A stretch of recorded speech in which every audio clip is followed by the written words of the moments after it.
solid gold. Working.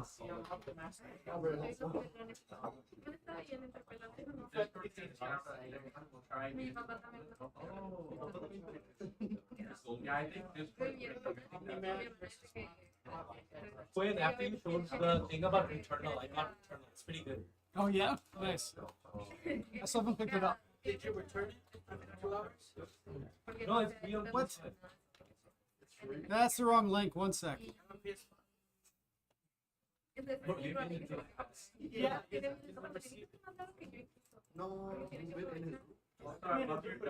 What do you do? Jay? Is that a raincoat on it? He's a good dog. Yeah, it's his raincoat, but he hates it. Okay, that YouTube link should be working. Please let me know if you can see it. I've got it set to ultra low latency.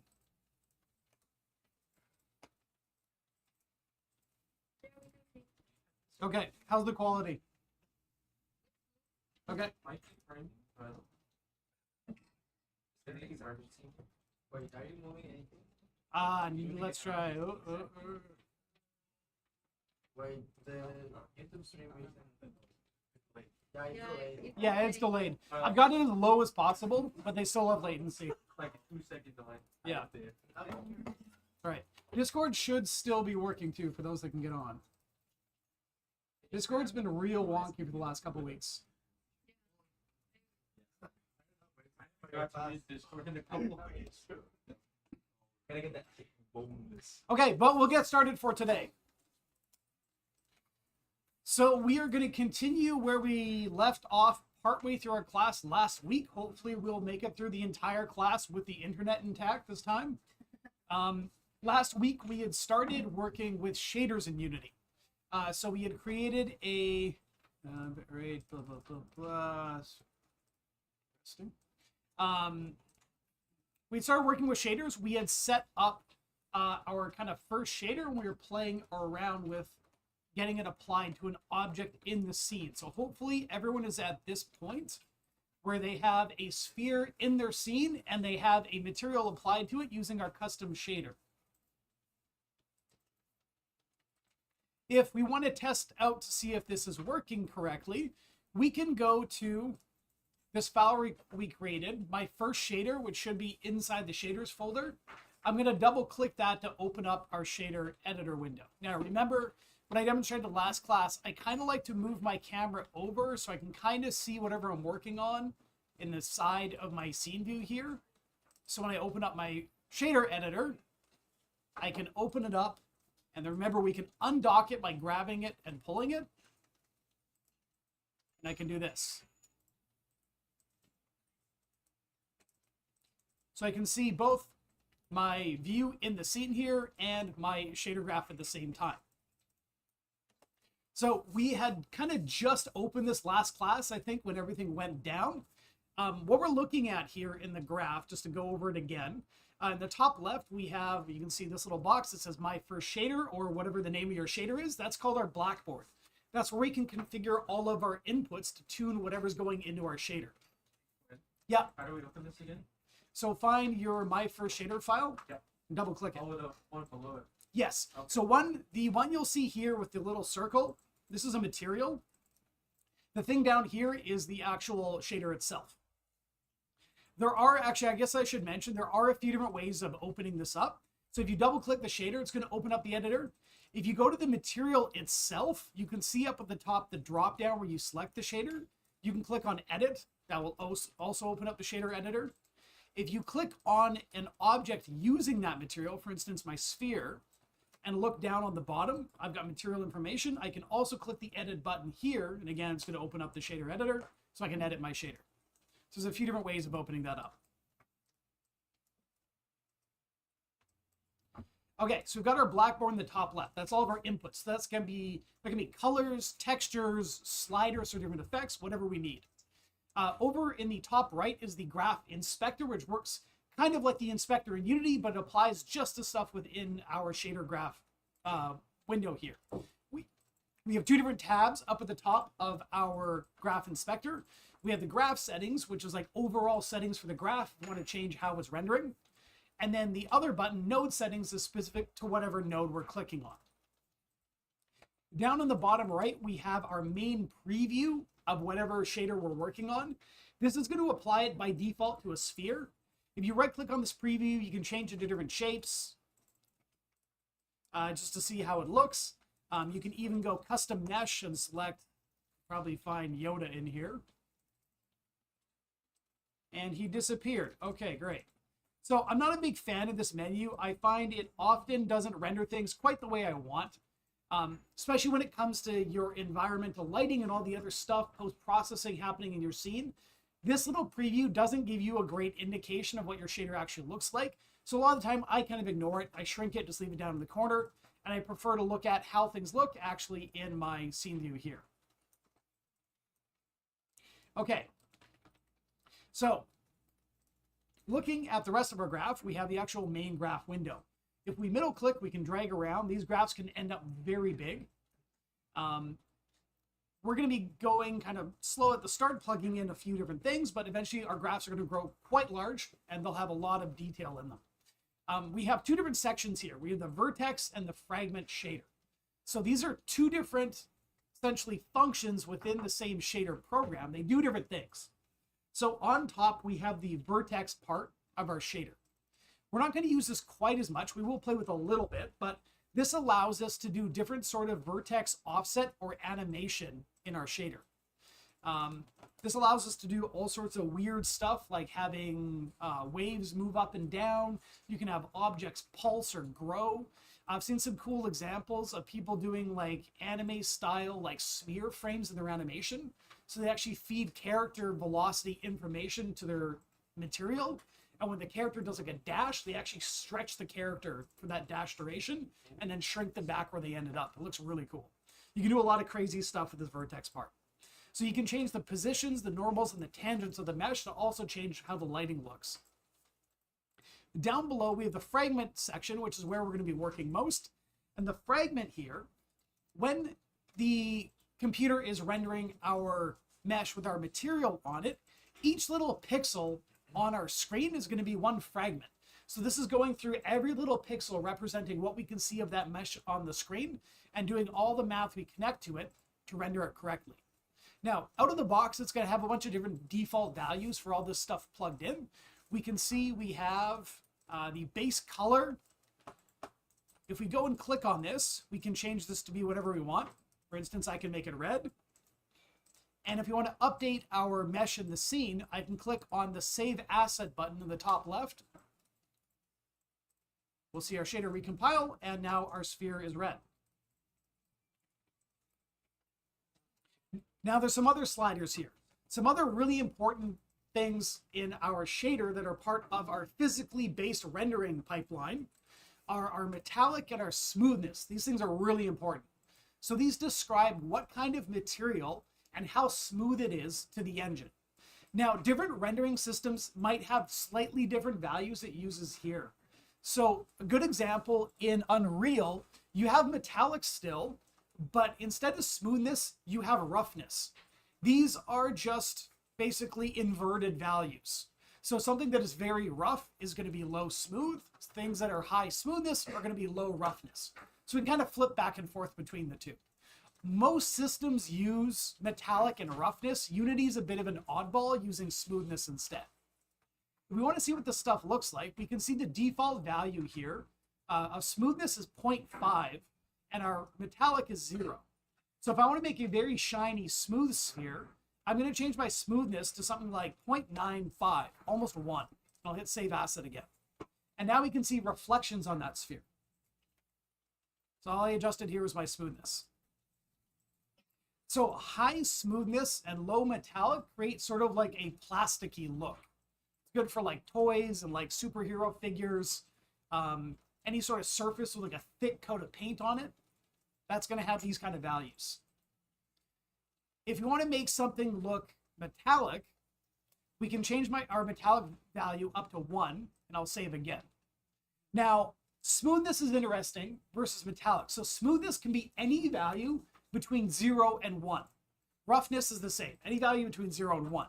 Metallic, and I see this a lot in new artists, is always 0 or 1. There's no such thing as a material that is half metallic. There's no value in between. It's always 1 or 0. When you start putting in like a fractional value like 0.5, it starts doing weird stuff to the lighting systems. And when you start changing your lighting to different environments, your meshes are going to look very, very wrong. So metallic is always full metallic or full not metallic. Smoothness can be anything between 0 and 1. So with high smoothness and 1 metallic, we end up with this kind of shiny metal sphere. Depending on what color we make it, we can make it look like different things. If I make it just white, it's going to look very chrome-like. We can go give it a hint of yellow and orange, and it's going to turn into gold. Now, right now, we're just changing the values across the entire material. If we want to get more specific, and you look at something like a car has a mix of materials on it, your fine details might be full metallic chrome. So they'd have full metallic and high smoothness, whereas the rest of the body and how it's been painted probably isn't going to have like a chrome look. So it's still going to have high smoothness, but no metallic. Metallic's going to be at 0. We plug different textures in to represent those parts of the surfaces instead of just adjusting these values directly. Now, some other values we're looking at in here, ones you'll commonly work with, are ambient occlusion is a big one. So this allows us to add additional shadow detail onto our mesh that we can bake in from our modeling package. It's usually shadow details that are so detailed and smooth that we can't really get them out of real-time lighting, but we can apply that as part of the shader. So, good example, let's look at ambient occlusion map. It's kind of horrifying, but it looks something like this. So with proper AO map applied to a character, you can see how a lot of those creases and folds really stand out better with more shadows, whereas just lighting it normally under real-time lighting, you miss a lot of that data. Now, the reason why we don't just bake those shadows directly into the color is if you're going to go and stick a flashlight in this person's face, obviously all those small shadows would disappear because you're lighting them. So the lighting engine can look at how much relative light is hitting the surface and from what direction, and then actually remove the AO as you're lighting it. Now, another one that's interesting that we aren't using a whole lot yet in our pipeline, it's kind of a newer thing, is something called bent normals. So you probably learned about normals in your art classes. Have you talked about normals yet? Kind of? Okay, let's talk about normals first. So normal maps, I love this image here. Normal maps are how we apply high detail surface details to a low poly mesh. So as part of the art pipeline, you'll go through this whole process where typically right now artists start in something like Substance Painter. They do their full kind of like ridiculous quality sculpt of their character or their props. They're going to be in the range of like 10 to like 100 million polys. It's going to look amazing, but is obviously not going to render too well if we try and throw a bunch of those into our level. So you take that full high quality and then you decimate it down in something like Maya to get a much lower poly version that's going to run faster in the engine. Obviously, this doesn't look very good, so we need a way to get kind of the best of both worlds. So you can then take your high poly and your low poly in, again, something like Maya, Blender, whatever 3D package you like, and you can bake out something called a normal map that's going to apply to the low poly, but give us the details, or most of the details, of the high poly sculpt. Now, the only place this really falls apart and doesn't look good, you'll notice, in the high poly sculpt, we have this nice smooth dome on top of his head here. In the combined version using the normal map, you can still see the low poly geo along the top of his head, which is why you might hear some artists talk about the silhouette being the most important part of your characters, because that stuff will stand out as low detail. But everything else in between, we're affecting all the lighting and details using that normal map, so we don't really care about the polygon count that much. So we use a normal map that looks something like this to represent how the lighting is going to be hitting the surface of this character's head. Now, One of the weird things with shaders you have to wrap your mind around is that colors don't necessarily always represent colors. We might be splitting the channels apart to do different things with them.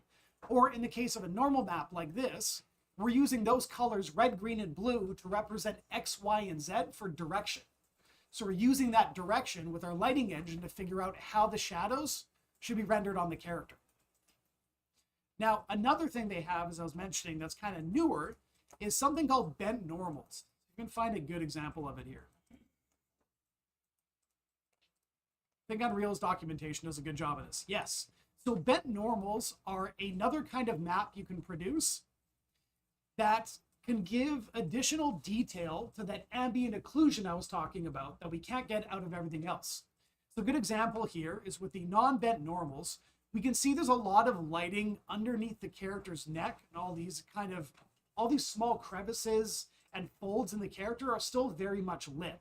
Even though we're applying an ambient occlusion map, it's kind of getting removed. We don't have enough data to properly calculate how that stuff is going to be darkened.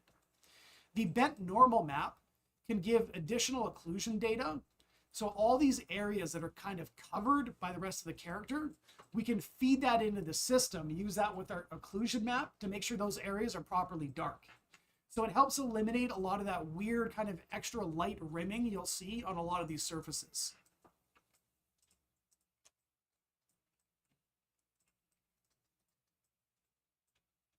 That one's less pronounced, but you can see some of the ambient occlusion change. Really on the back. Yeah, the neck also along up here. So bent normals are another map you can produce as part of your art pipeline to plug into the shader. Yeah. Yeah, it's another big process.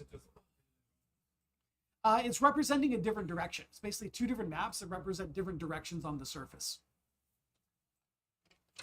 Yeah, it looks a lot better when you start to work with like highly reflective smooth surfaces. It's quite a bit different. Yeah. So we've covered our base color, obviously. We've got our normals, our bent normals, metallic, our ambient occlusion, and our smoothness. Last two things are our emission and our alpha. So alpha allows us to control the opacity of our material. Now, we're going to talk a lot about this. Transparency is kind of the devil when it comes to real-time rendering. There's a lot of weird issues. We'll demonstrate some of them later. Making things transparent often causes a lot of weird issues. Computers are not good at figuring out what stuff should be rendered in what order when they're transparent. When things are opaque, we can actually render all that stuff to what we call a depth buffer. So we send this black and white image over to our GPU that helps it sort all the pixels and figure out what should be rendered. It also allows it to optimize things because it knows our sphere here is completely opaque. So if it is going by depth, it's going to render a pixel on our sphere, and then it's going to go behind it and go, no, we've already rendered something in front. We don't need to render anything behind the sphere, so we don't need to render all that stuff in the back. When it comes to transparent, we don't have that luxury. It needs to render everything. So it's going to render every pixel over and over and over again for each transparent layer on top. That's something called overdraw. We want to avoid overdraw at all costs because it means we're going to be rendering the same pixels repeatedly. Now, it doesn't hit kind of modern, high-powered graphics as much as kind of older hardware and mobile. In mobile, overdraw will absolutely kill your phone. But it's still something we want to avoid just so we can kind of get the maximum frame rate that we can. We'll look at some techniques to kind of mitigate that and sort of fake transparency as well. The last one here is our emission. We can actually play around with this. So emission allows us to control the brightness or different emissive kind of glowy parts of our mesh.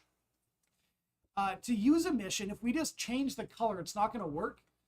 In Unity's HDRP system, it has to have additional data sent in. So what we're going to do, we're going to add our first node to our graph. I'm going to right click and go create node. You can also just hit the space bar and that opens up the same menu. So we can hit space and we're going to look for a node called emission. Now there's a lot like Blueprint. You can start typing and it's going to autocomplete what you're looking for. If I just type in EM, we're going to find that emission node.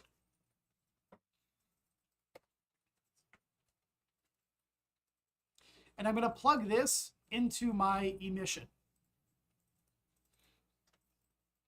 So there are a few different options here. We have a color input and intensity, which is kind of how bright it is. We also have an exposure weight. So you're going to learn more about this in your kind of environment, art, and lighting classes, but exposure is something that's really, really important if you want realistic graphics. Exposure controls how much light enters the lens and changes the overall brightness of the screen. It's really important. It doesn't matter if you're doing like dynamic exposure and having like day-night cycle type stuff, or if you just have static lighting. It's really important to fine-tune the exposure of your scene because it's going to make it look much, much better. It also allows us to kind of mimic things like how our eyes perceive light. A good example is you are like in a bright lit room like this. You open the door and there's no lights on in the hallway. It's going to be black for a few seconds and slowly brighten up. That's our eyes adjusting to the overall brightness in that area. We can also mimic effects like that. Makes it look a lot more realistic and interesting rather than sort of like perfect CG graphics where everything's always in focus and perfectly lit. But when it comes to emission stuff, I kind of just like to make things super glowy. So what I'm going to do in our example is I'm going to take this exposure weight and say, I don't want the exposure affecting this thing at all. I just want bright glowy crap. So I'm going to change this to 0. And then I'm going to change the color. And I'm going to go green. Sure, let's go green. Now, if I go and save that, looks a little bit glowy, a little weak. We start turning up the intensity. Go higher and higher. It's going to start to get real bright. And if you go too much, you can blow out your whole screen. Yeah. Yeah, honestly, in space games, it's a pretty good way to get your sun. Just make a big sphere, make it yellow and emissive. Done. Under any words like that. So, one thing to keep in mind with emission is this is obviously going to brighten my screen. You can see my exposure even kind of adjusting to it. When I look at the orb, everything else around it gets kind of dark. This will affect, obviously, brightness of stuff we're looking at, but it's not going to emit any light onto the stuff nearby. If I go, I'm going to turn this down a little bit, just for my example. If I move my sphere over here, near the cloth, you can see it kind of glowing and blooming off of this thing, but it's not actually lighting that cloth there. If we make this object static and bake it into our environment, however, it will light it. So you can actually get away with a lot of environmental light if you're doing like sci-fi type stuff. You can create emissive surfaces and bake all that lighting, and you'll see all that lighting bouncing around your scene and lighting your environment without actually having any lights, which is really nice because it's basically free. Yeah, it saves a lot of resources. Yeah. One thing to keep in mind is Unreal's new lumen system can actually light from emissive surfaces like this. But I've seen a lot of weird caveats with it where you like look at certain directions or move far enough away and it turns on and off. So you have weird blinking lights in your scene. It's a little bit unreliable. Having large kind of emissive surfaces is still pretty complex. You'll notice once we start kind of lighting stuff that lights even in most 3D applications, instead of having like an area they're emitting from, they come from like a point, whether it's a point light or like a spotlight. It's always sort of this infinitely small point at the end of the light. It's hard to represent kind of light shapes and have those projected into the world, at least in a matter that's kind of fast enough to render it real time. But it looks pretty good for glowy stuff. Don't we have like real-time ray tracing now? We do. That's still very expensive, even on modern hardware. Oh, actually, I don't think we've looked at one of my favorite sites yet. If you go and look for on Chrome, the Steam Hardware Survey. So if you've ever entered in that survey stuff for Steam and like sent your PC specs off to them, they make all that data publicly available. So we can actually go in and look at everything they give us. So we're going to look at like the recent ray tracing stuff that NVIDIA has, their DLSS 3.5, supported by like the 4 series cards. We can go and look at video cards. Let's see. How many people have an RTX 40 something? It's kind of the population. Highest number is the RTX 4070 at 2%. Yeah, not very big. So the 4060 is under 2%. You add it all up, it's probably, I don't know, 8%-ish. So if you kind of make your game banking on all that ray tracing stuff, you're cutting yourself down to about 8% of the market. Obviously, the older cards like the 3060s, the 2 series even, can do ray tracing, but they struggle doing that at a decent frame rate.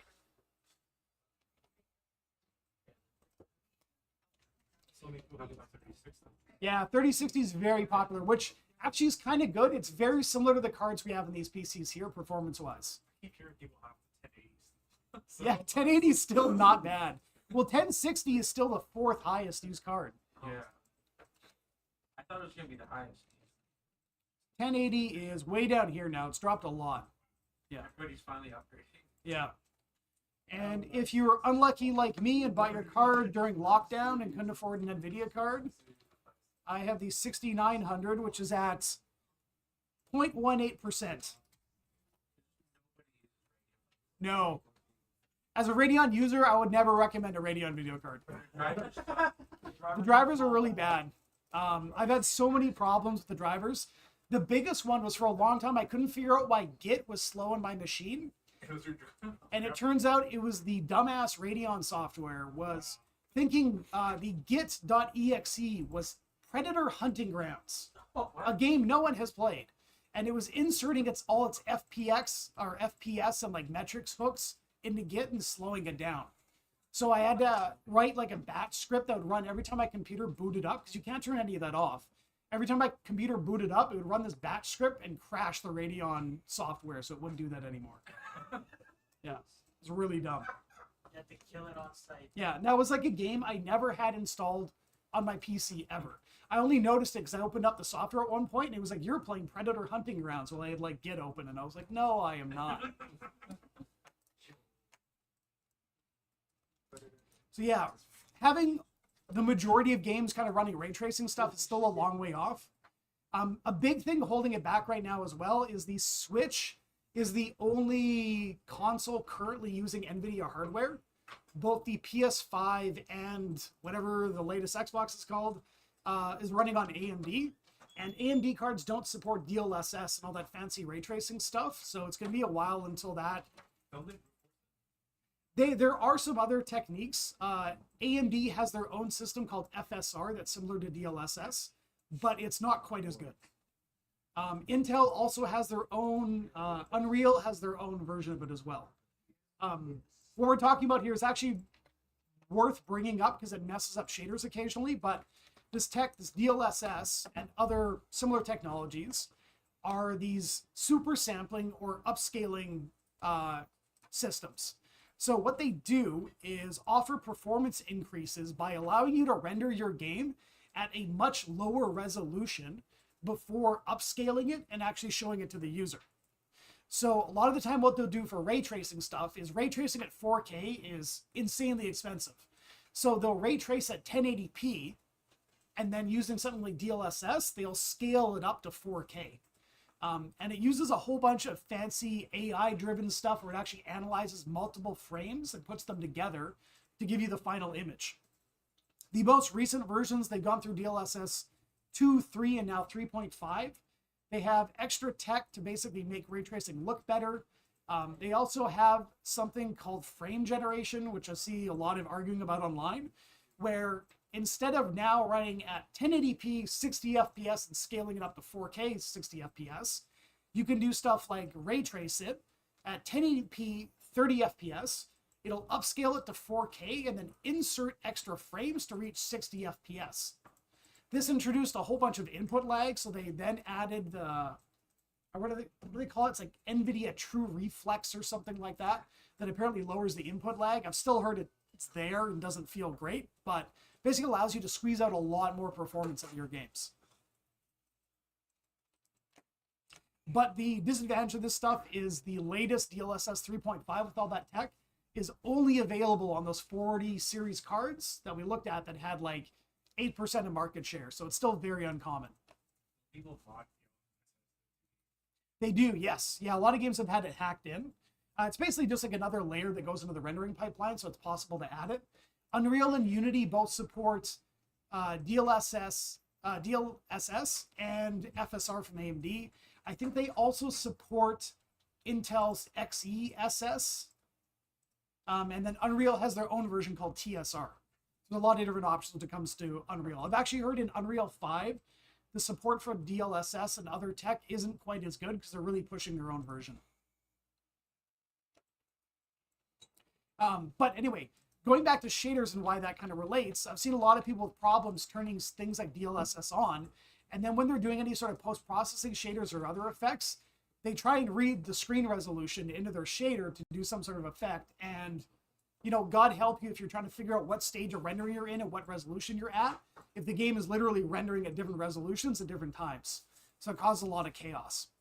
I think HDRP actually has like a screen resolution thing you can grab now, somewhere in here.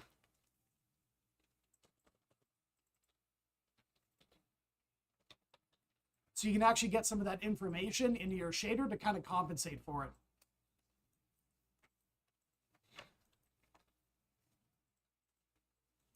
Okay, so let's go and take a look at creating a new shader we're going to use with an actual asset. So I'm going to close this window, and we're going to create, we'll leave our glowy orb in our scene there. We're going to create another material and another shader. So in my shaders folder, I'm going to right click and go create and dig through all the shader windows here. So right click, create, shader graph, HDRP, and lit shader graph.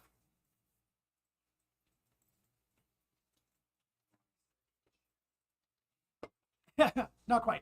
We're going to call this one simple PBR. So we're going to do some physically based rendering stuff. So I'll select lit shader graph and we'll call this simple PBR.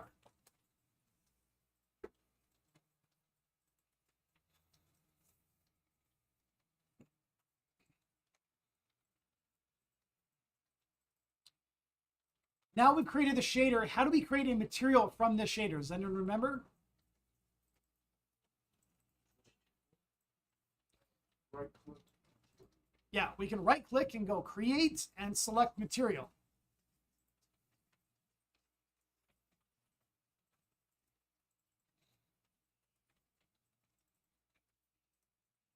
And this one we're going to name specifically. So this material we're going to use for our, let's do our keg because it's got some interesting stuff on it. So I'll just call this steel keg.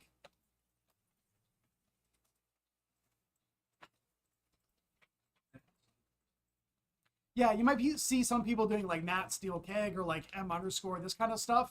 I'm fine if you use that naming convention. I don't use it because it's literally got an icon showing me that's a material. I know it's a material. But if you want to use that naming convention, that's fine. Okay, so we've got our steel keg material that's using our simple PBR shader, but we obviously need to add a lot of input so we can render the correct stuff. We also should probably put a steel keg in here using our material. So we've already got some kegs in here, but we'll add a second one. So I'm going to go into the example art folder and go into props and steel keg and meshes all the way down. We're going to find this object called steel underscore keg, which is rendering very weird right now.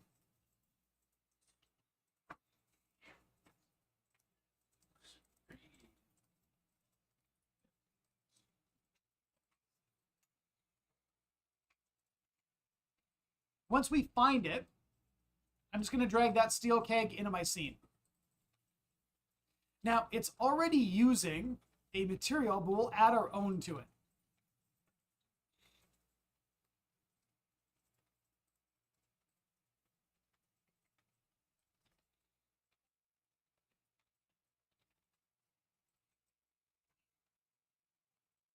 So, in the hierarchy, on our keg, you'll notice that it has the root object. We have just a transform.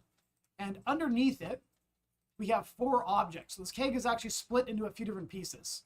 We have the barrel low, we have the spout, we have the top ring, and the top spout. These 4 pieces. What I'm going to do is I'm going to apply our new material to all 4. Now, there's a few different ways of doing this.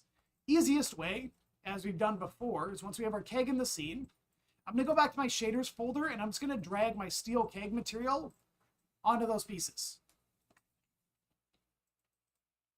I'm going to throw my first material on there, make it glowy. Beautiful. But I'm going to put the steel keg material on those 4 pieces. When you've got them all swapped out, you'll notice it's just all gray.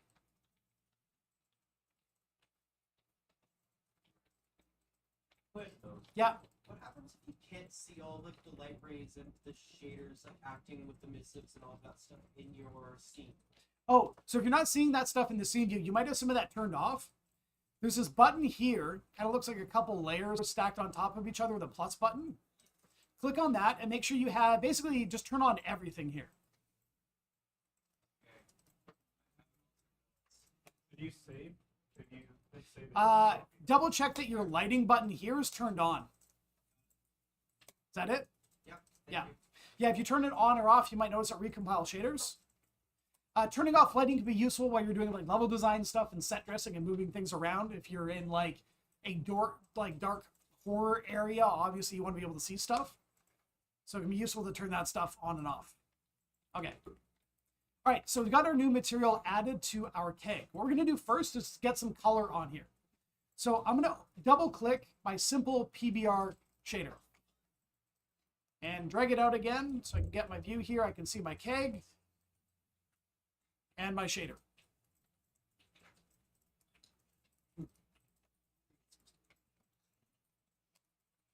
Now, what we're going to do first is change the base color of our keg. We obviously just don't want a flat color on it. This is a asset that Jeff has created. We want to be able to apply some actual color to it. To be able to do that, we're going to go and sample a texture and apply it to our base color.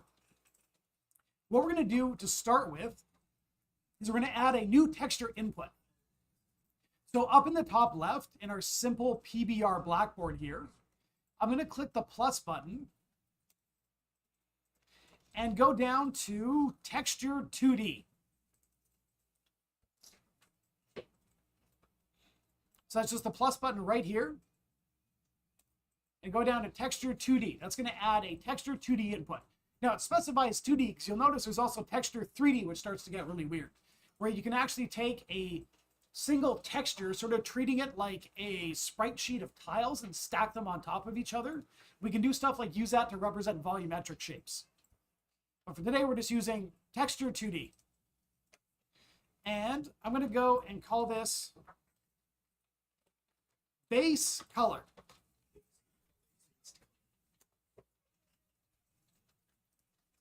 Then we're going to click right on it. If you ever have to rename it, you can just double click it to change the name.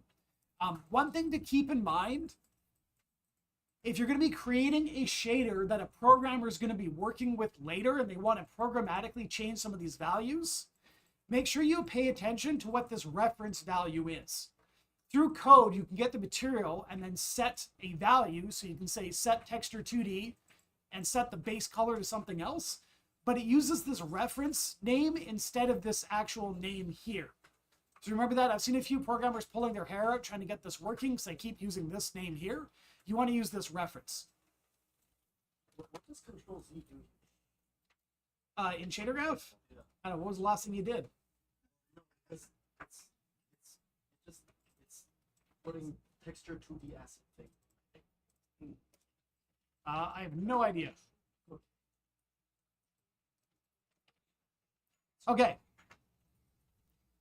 And just so we can see what's going on in here, once we actually sample our texture, where it says default, I'm going to click on this little picker. We're going to have the base color selected. We're going to look at our default value, which is none texture.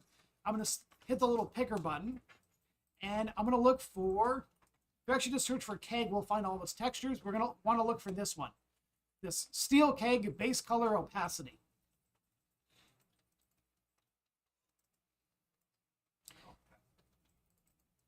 So that has in the red, green, blue channel color data, And in the alpha channel, it has opacity. Now, to be able to render this onto our keg, we need to take this base color texture and apply it to our base color. But you'll notice we can drag our base color right from here onto our graph. But if I try and connect them, it won't let me. The reason for that is this base color right here. This is a texture, and the input for our base color output is a vector 3, a red, green, blue channel object.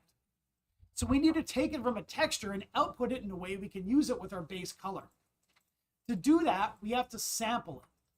So a lot like Blueprint, Shader Graph is pretty good at kind of guessing what you want to do next and using context-sensitive kind of completion. So what I'm going to do after dragging the base color onto my graph is I'm going to drag off of base color and look for sample. And the one I'm going to select is this one up here called Sample Texture 2D. Texture T2. Yeah.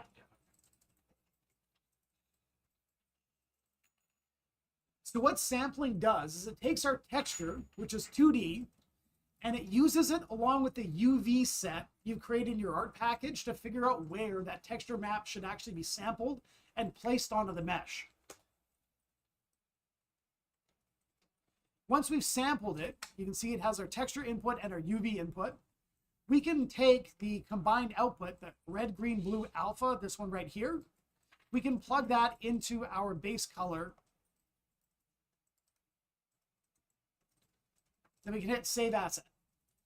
I'll go save our shader.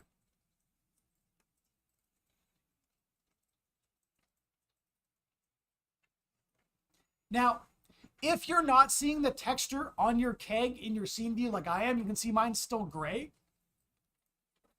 And I don't actually have any of that texture detail on here. That's because I actually saved it before I plugged the default texture in. If we go back and take a look at the material we've created, our steel keg, our base color is empty. Unity will just use a generic white color to represent the texture until you plug something in. So on the material itself that we've called steel keg, I'm going to use a little select button to find the same keg texture. And that gets applied.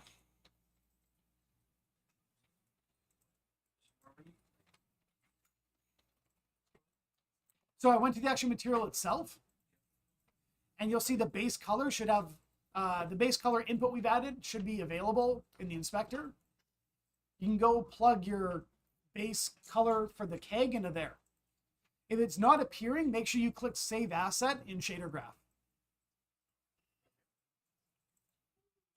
So let's go apply our texture to our mesh. Now, we have other properties we want to insert.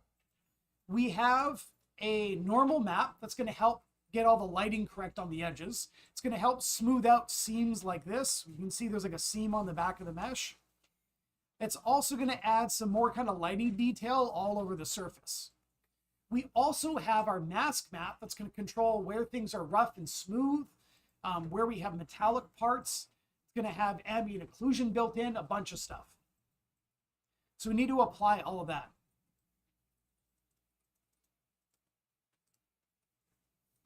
So let's start with our normal map.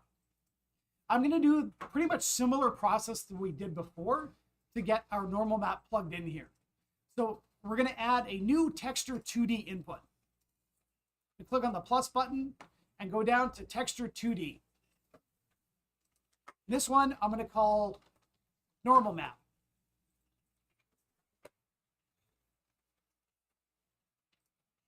Then I'm going to click on it. So the normal map, we have to configure a little bit differently.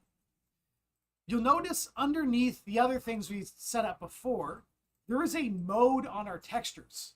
It's kind of a weird name, calling it mode. It's more like a default state if nothing's plugged in.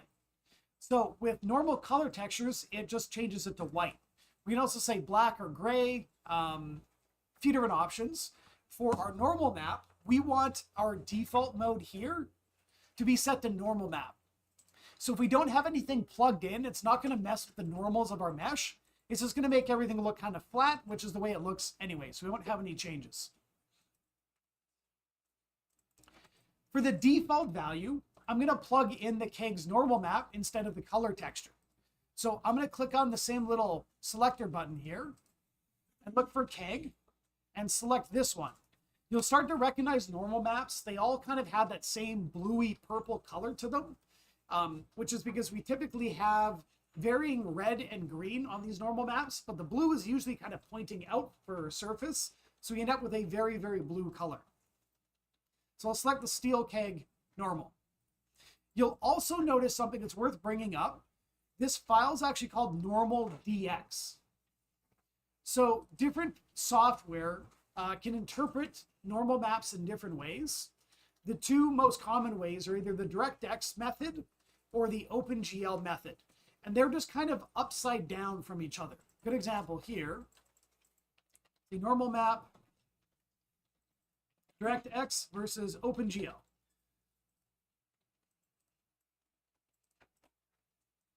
They're basically inverted from each other. The engine just sort of interprets them differently. So Unity uses the OpenGL method where things kind of look like they're sticking out of the screen. And Unreal uses the DirectX method where they kind of get embossed, pointed into the screen. So we need to correct this before we plug this into Unity's method. In minus Quinn, Yeah. are you able to add DirectX to Unity? So all we have to do is actually we add one extra node to flip this around and it works with Unity. Okay. Yeah, I'll show you how to do that.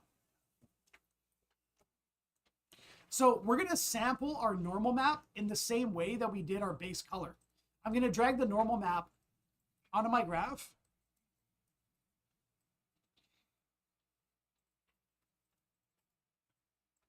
And then we're going to drag off of it. We're going to use the same node, the sample texture 2D.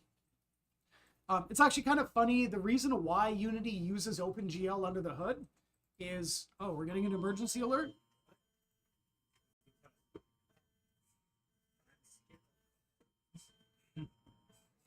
So the reason why Unity uses OpenGL versus DirectX is, okay, I get it. Beeping sounds are distracting. Let's get back on track. All right.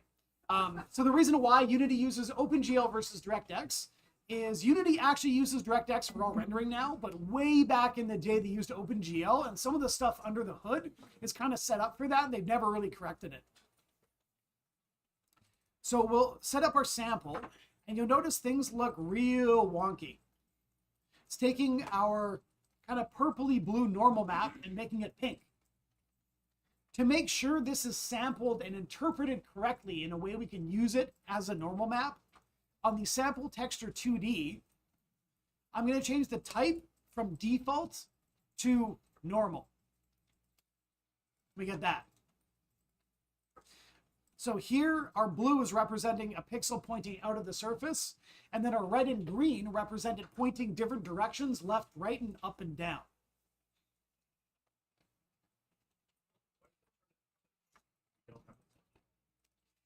So it's doing some kind of remapping. This isn't actually showing exactly what it looks like. Doing some kind of remapping to turn those colors into a direction. As for why it's rendering it as pink, I'm not entirely sure. That's very weird. Mm. Good donut. Okay, so the last thing we need to do to get this ready to render correctly is we want to make sure we are taking this, which is a DirectX normal map. We need to flip this over to Unity's system, and it's very, very simple. We're going to take, actually I'm going to grab these and drag them off the left a little bit. I'm going to take the output of this RGBA4, and I'm going to find a node called flip. Yep.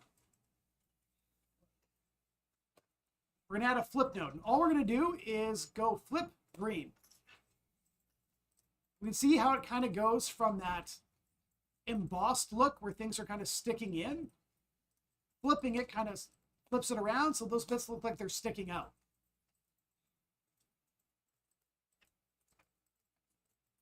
And then we're going to plug this output into the normal tangent space here.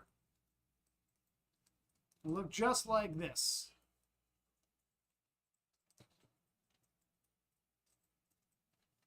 Then we can go save asset. Oh yeah, if you need to kind of straighten things out, Unreal's material editor is the same. They don't have any nice like straighten all connection stuff like Blueprint. But if you want to kind of reroute things and reorganize it, if you double click on a line, it adds this little reroute and you can kind of drag that around. Yeah. You want to get rid of it, you can click on it and hit delete, and it just removes it, but it keeps the connection.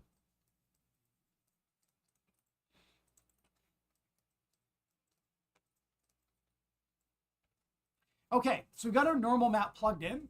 We're going to double check. We've hit save asset to save our shader. And then we're going to go take a look at our material again. So we need to make sure our correct normal map is plugged in here. So I'm going to select or hit the select button again and look for keg and plug in our normal map.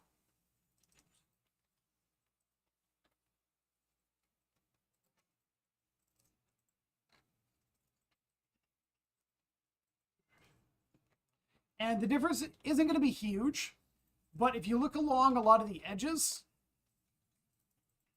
you'll see the lighting change slightly. Right now, our material isn't very metallic or smooth, so we're not going to notice a lot of the difference in normals. Once we start plugging in the rest of our maps, it's going to look quite a bit different. Did you just make another material? No, I'm just modifying the same material we had before. Make sure you hit save asset so the normal map input we created is visible on your material.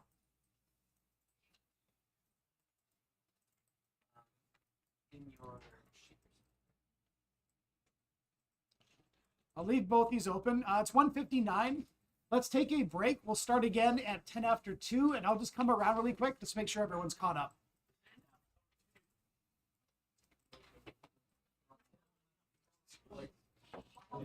Like simulate geometry.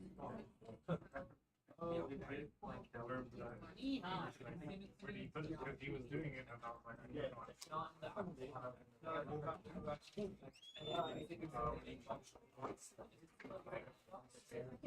well, it's like this. that's why I described it. Pretends like there is geometry. That's what this is. This is what it is. Pretends like there is geometry. That's what this is. This is what it is. Pretends like there is geometry. That's what this is.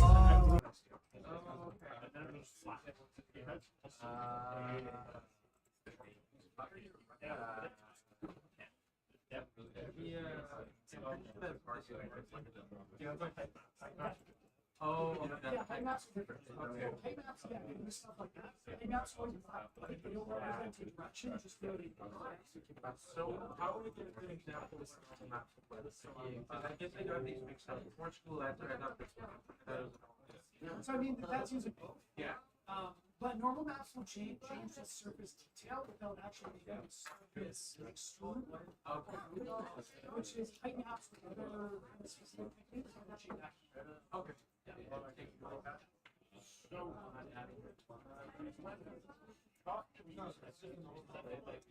Do you use height maps for tiling textures like that? But like, let's say like a carrot. Like the fourth. So, yes. Usually this is a normal map. So one of the disadvantages of height maps like this is they make the surface look different, but they don't actually change the surface a lot. And the more you extrude, you need to talk about like Yeah, it's you need to fuzzy. use weird artifacts. So you don't really want to do that to so typically for camera now, they use a lot of height maps. They do a lot of weird destruction, especially in like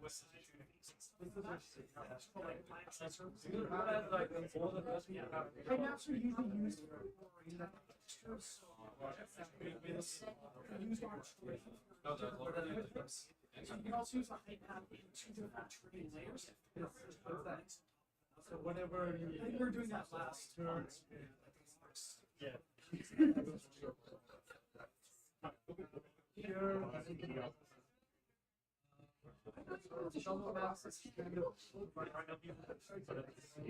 Yeah, it doesn't take them very long. Yeah, I'm not entirely sure. I'm guessing most of the time it's probably looks. Yeah, it's possible not negotiated process. a lot of modding uses different things to kind of check stuff. So we'll have certain points to basically make certain position. And doing that in style and then things like process and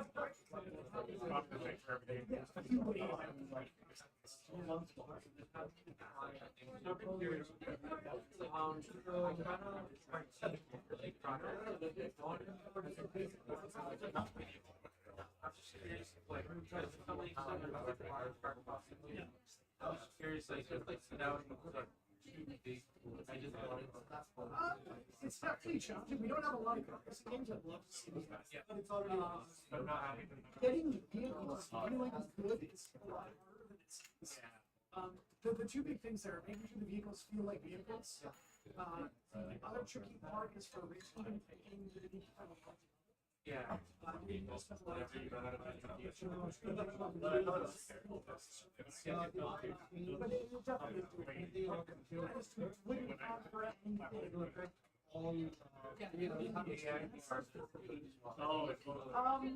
There are some tricks for that. It's they won't be super smart. So we use that much.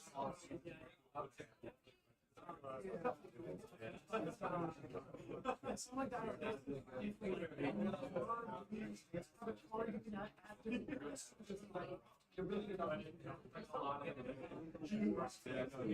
Dude, I was students and other you know the We'll do that.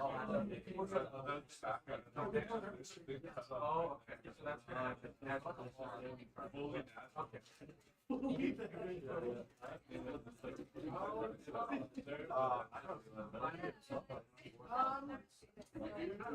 It's not very difficult.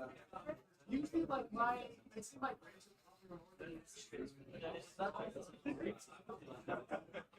you do the homework.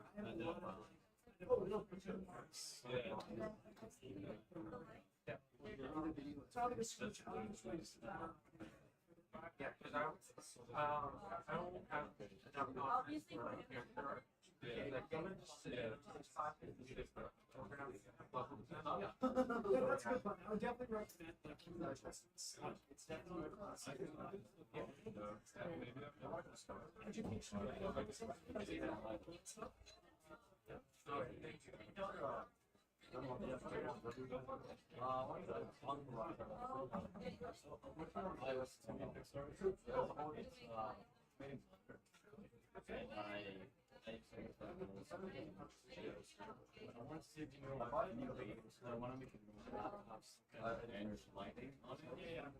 And I tried to look at things, but I could not get any trouble. So Yeah, so they're not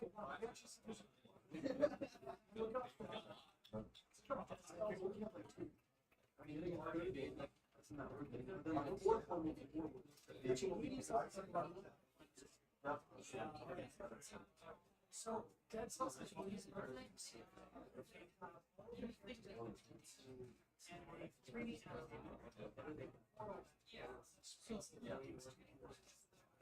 so what dead cells does different is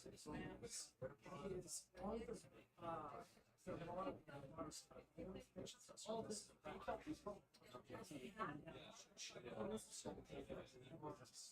so that's like so they're able to be and then when you do the play, like,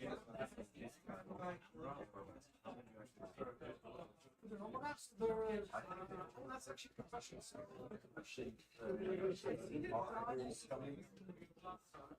Just try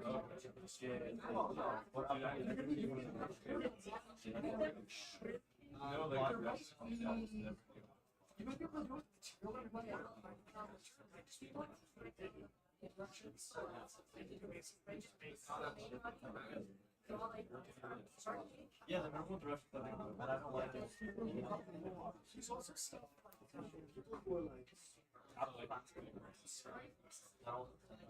so I'll say it's two restaurants.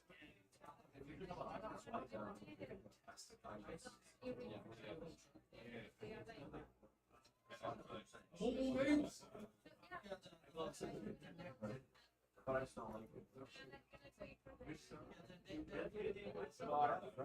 Sprite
Steel mesh.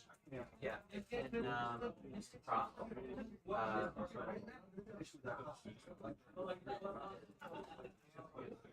cake.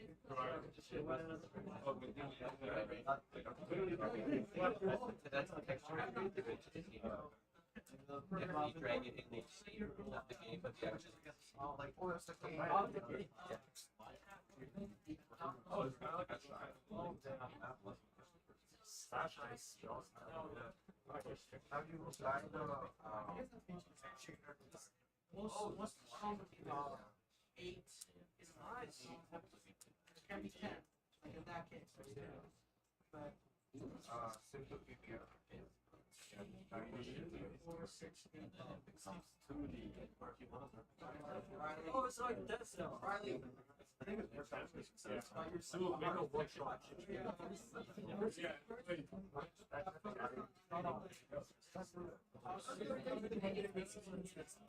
I got the files here, but I'm one of the devlogs I made on Really expressive. Face or Here.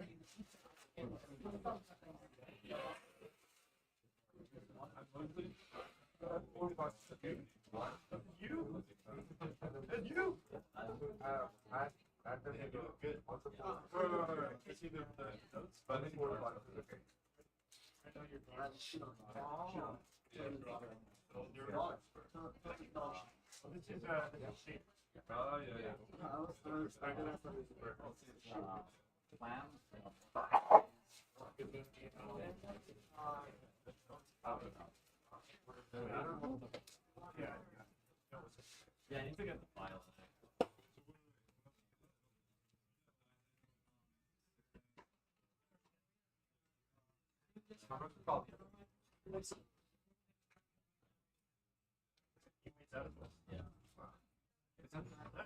This class a bit too much.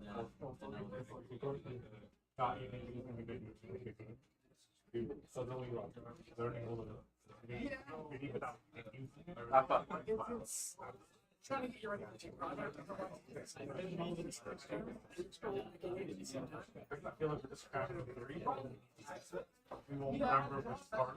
I don't really intend to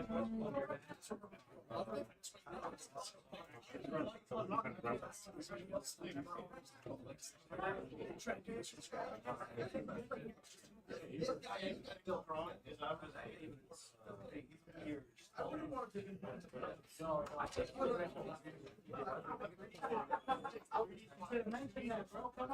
All right, everyone back in your seats, please. We're going to continue.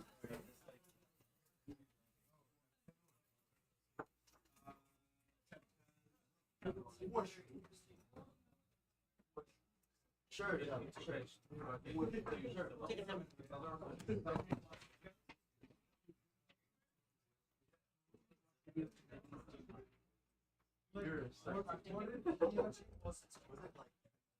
All right.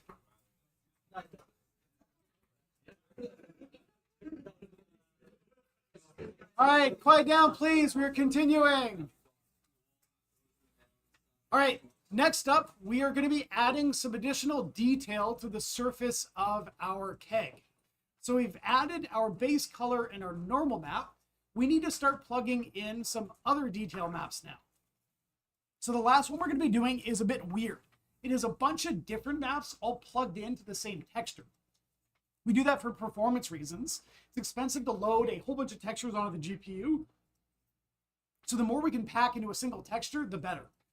If you want to really, really highly optimize games, what a lot of them do is not only packing these different surface values together, but they then take a whole bunch of props and put all their textures into one big atlas. That gets loaded onto the GPU, and it can just read from that texture atlas whenever it needs it without loading and unloading memory. So what we're going to do next is add in our third type of map.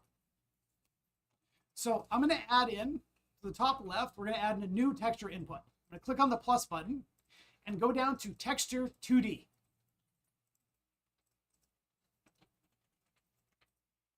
I'm going to call this one the mask map.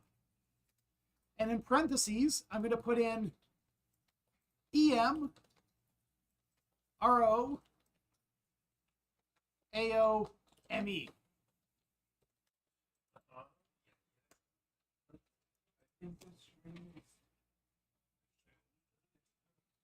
Stream's frozen? Should. Okay. So EM, RO, AO, ME. That stands for emissive, roughness, AO or ambient occlusion, and metallic. So each channel, red, green, blue, alpha, in this texture represents something different.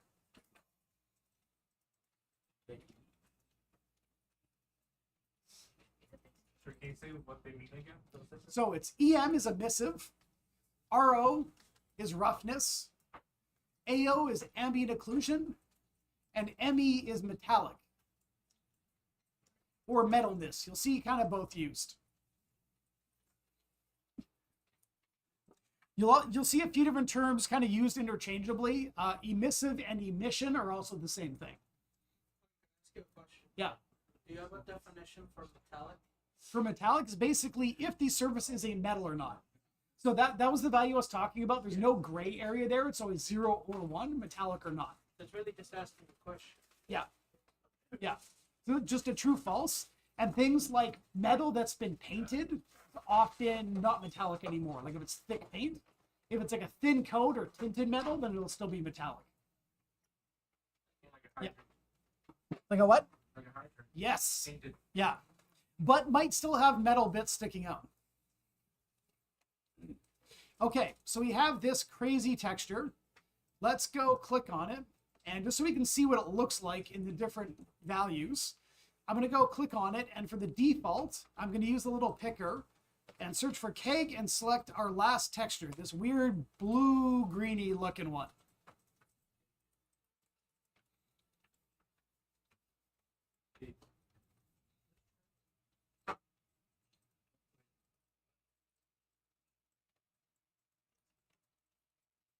And then just like the other two, we're going to drag this onto our graph. We're going to sample it in the same way, but we're going to treat it differently. Since we're not dealing with like a color texture or a normal map that has multiple combined channels, meaning one point of data, we're dealing with all these split channels. We're going to drag them out individually. So I'm going to drag out from our mask map and find the same sample node, the sample texture 2D.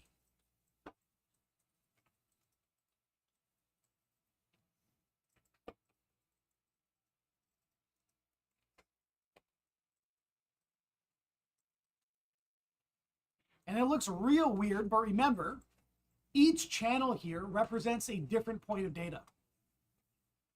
If we want to see what each one looks like, we can actually drag out of them. I'm going to do this quick. Feel free to follow along with the next step if you want. If you don't need to preview them, don't need to worry about it. But I'm going to add a preview node to each one of these so we can see what they look like. I'm going to add 4 of these.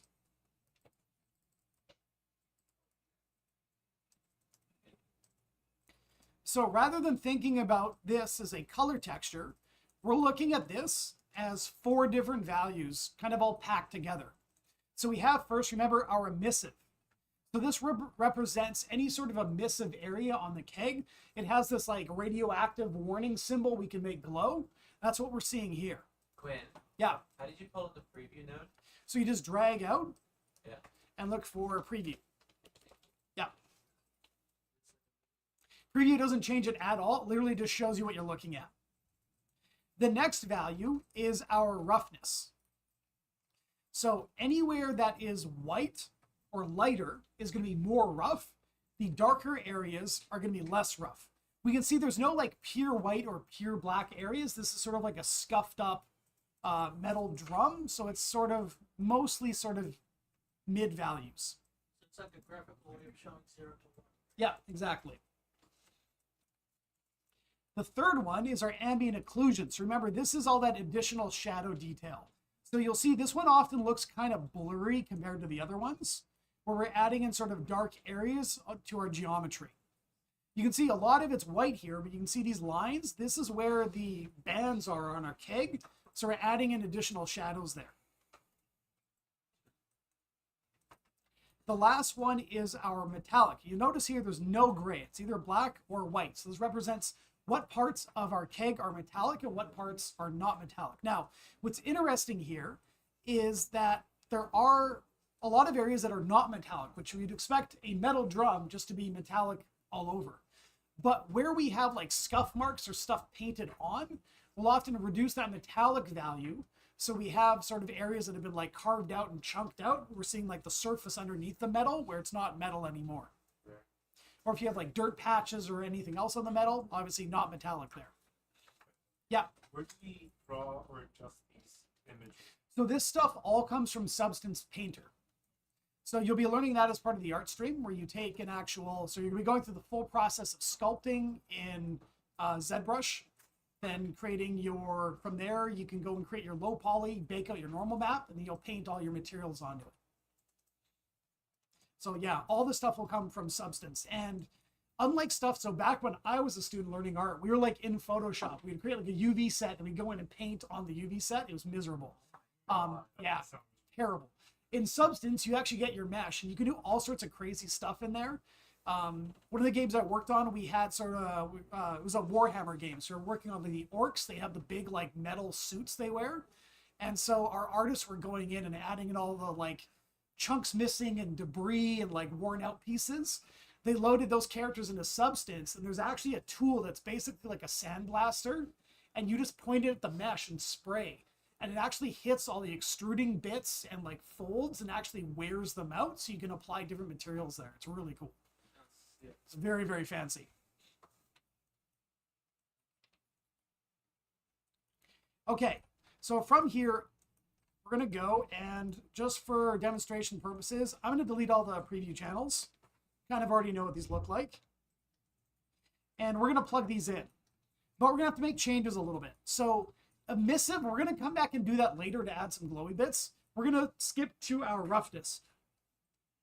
So our roughness channel is the greed channel, the second one. But what we don't want to do is plug this directly in, because what Unity is looking for is our smoothness. So that's another thing. Unlike Unreal, which uses DirectX for the normal map, Unreal uses DirectX normals and roughness. Unity uses OpenGL normals and smoothness. So we have to correct these as well. So what we're going to do to flip this, and this is pretty easy, what's rough should be smooth, what's smooth should be rough. I'm going to drag out of green and look for a node called 1 minus.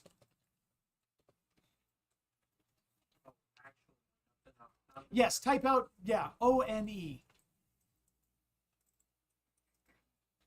Although, I'm surprised it doesn't find that. No, it doesn't. You can also search for minus. This is just a shortcut. It's the same as doing a subtract 1 minus something else. It's basically going to flip it around. So actually, let me just add a preview again to show you. Basically like a negative of that image. So you'll see the areas that are dark here are lighter here. So basically flips it around, and that turns our roughness from our map here into smoothness. So I'm going to take the result of that 1 minus, and it's going to get plugged into the smoothness up here. If you need to kind of reorganize things to make it easier to move around, we can also just grab this fragment part and move that wherever we want. Is there a way to move the camera around while moving a wire? Not that I know of. I should just zoom out a lot so I can kind of see everything all at once. Yeah, just move in the direction and the screen should move with you. Does it? Oh yeah, it does. Cool. Oh yeah. It's like StarCraft. Yeah. I've actually tried that before. Cool. Okay, so our roughness is getting converted into smoothness and getting plugged into smoothness. Now, one thing I like to do, kind of like code, I like a saying I saw recently that was, when you write code, only you and God know what you're writing. A month from now, it's only going to be God. So even you coming back to look at this a month later, you're not going to remember what you were doing. Even worse is you aren't working on this and someone else is coming in to edit or fix something up. They're definitely gonna have no idea what you're doing. So we can actually leave notes. There's a few different things we can do. We can right click and go create sticky note and add in sort of a longer note here. That's one way of doing it. Another thing I like to do is use groups. So I'll delete my sticky note, but if I click on the 1 minus, I can hit Control G. So I'm gonna select the 1 minus node and hit Control G. That groups it. In the group title, I'm just going to go rough to smooth. It's going to add a note around that node, so I remember, right, okay, I'm switching from roughness over to smoothness.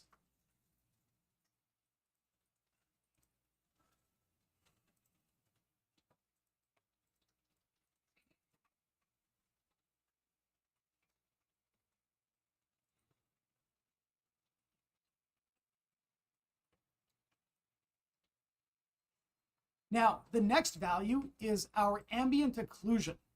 That's our AO. That is the blue channel. We're going to plug that into our ambient occlusion input on our output block here. So this is where things get a little bit ugly. We're going to plug the B here into our AO. It's going to create a whole bunch of overlap on the lines. We can use some reroutes to fix that up. Another thing we can do to help clean the graph up a bit is often while I'm kind of working on stuff and I want to preview it, I leave it looking like this. Once I'm like, okay, I know what that looks like. I don't need to view it anymore. If you look at any of these nodes, there's two arrows we can click on. The one down here, that's like an arrow pointing up on the image, that hides the preview. So it kind of shrinks it. You can do that on any of these. The second one is if you're not using some of the inputs, there's another little arrow. I'll go up to, for instance, the color sample up. If there's a bunch of inputs and outputs you're not using, there's another little arrow here that hides them. So if you use both, you can really shrink the node down to just bare minimum of what you need to see. How come you can't click that arrow for like the flip node? The flip node. Oh, that's interesting. They probably didn't program it to do that. I don't know a reason, logical reason why they do that. Because you didn't. Yeah, basically. They probably laid off the person responsible for that. What do you mean? There is one output. There's the preview one, yes, but not the hide inputs one. Oh.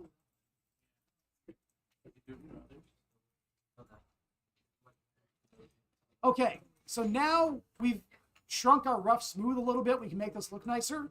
I'm going to plug the blue into my ambient occlusion. And if I want to add some reroutes so I can actually see what's going on, we double click these lines. We can move them around.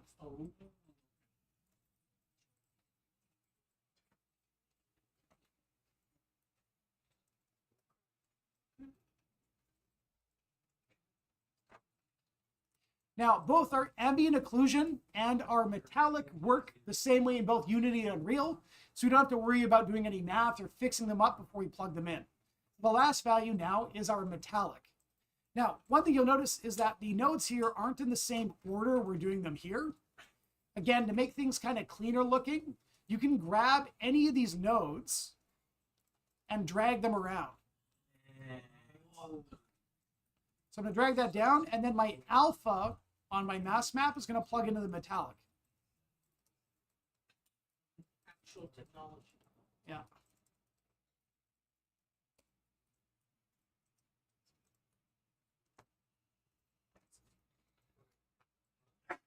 Now, the annoying bit about this is sometimes you'll go open your shader up again, and you'll be like, hey, I thought I organized all these nicely. And you'll be like, nah, you didn't.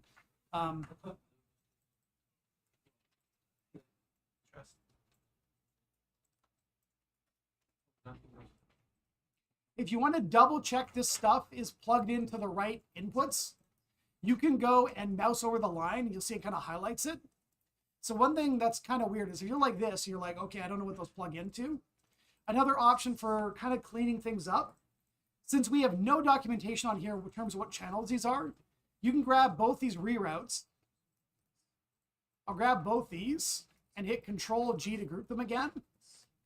This will be AO.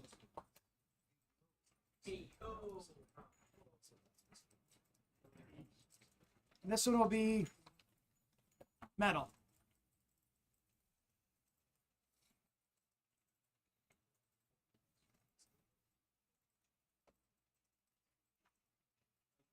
Yeah. I'll do ungroup selection. Oh, if you want to ungroup, click on the group and just hit delete.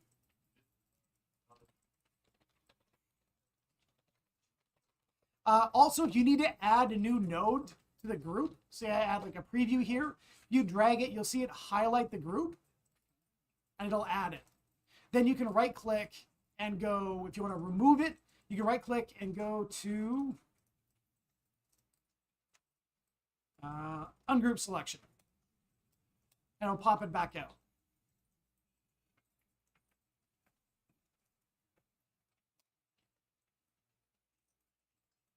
Okay, let's see how this looks. So we're going to go to our material now and make sure that our emissive rough AO metal map is plugged into our mask map input. So the material here, we make sure I hit the select button and look for keg. and I'm going to plug in our third and final texture. And suddenly it looks a lot nicer. You can see the difference there is pretty huge.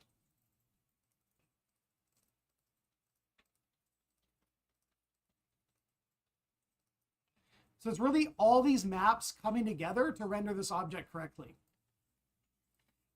Now you can start to see a lot of this fine detail from the normal map come out.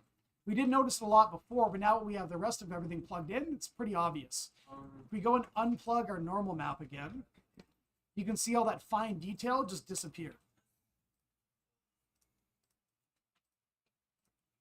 Sorry, was there a question? No? Okay.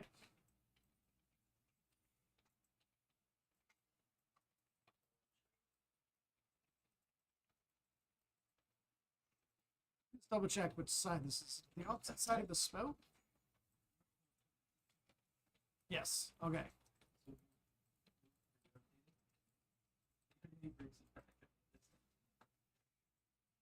Cool.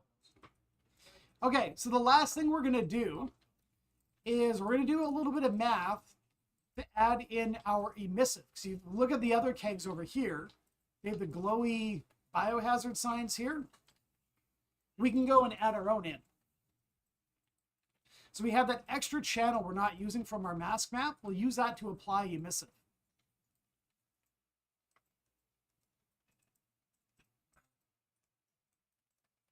Yeah. I have this really ugly texture cut on my barrel. That over here, there's a bit of a seam. Yeah, how do we get rid of it? Model it better. So it's the model. I mean, is it the texture? Let's see if we can see it. It's there. I think it should. Mine's really Shouldn't be super visible. So if yours is really obvious, I'm assuming there's something wrong with your normal map sampling. Double check where you've done the normal map, that it's set to normal here on the sample texture 2D.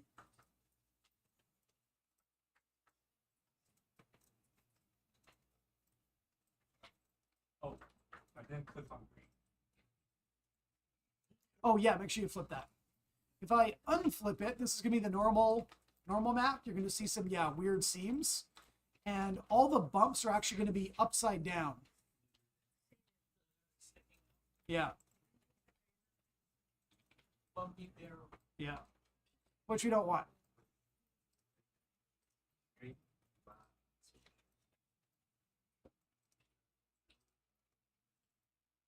Yeah, the difference is pretty obvious once you start flipping it on and off.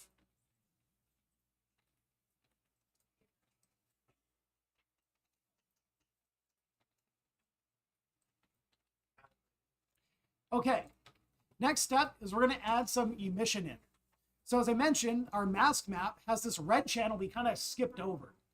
We're going to use that red channel to mask off part of our mesh and add emissive to only that spot.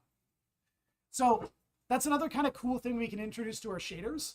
A lot of games that have things like team selection where you pick a color and it like recolors your armor or different parts of the character. All that's done through masks. So they're black and white maps that represent different parts of the character. Then we can go and take that mask and do whatever we want with it. Typically, we're going to multiply it with like a bright emissive color and plug that into our emission so we can glow with whatever color we want. So first thing we're going to do is add in a new color to use. So on my blackboard, I'm going to click on the plus button, and instead of a texture this time, I'm going to go down to color.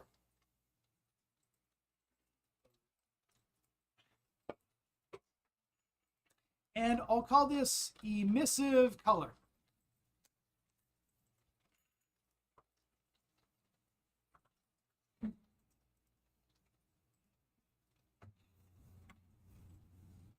And just so we actually see something happening, right now the default is black.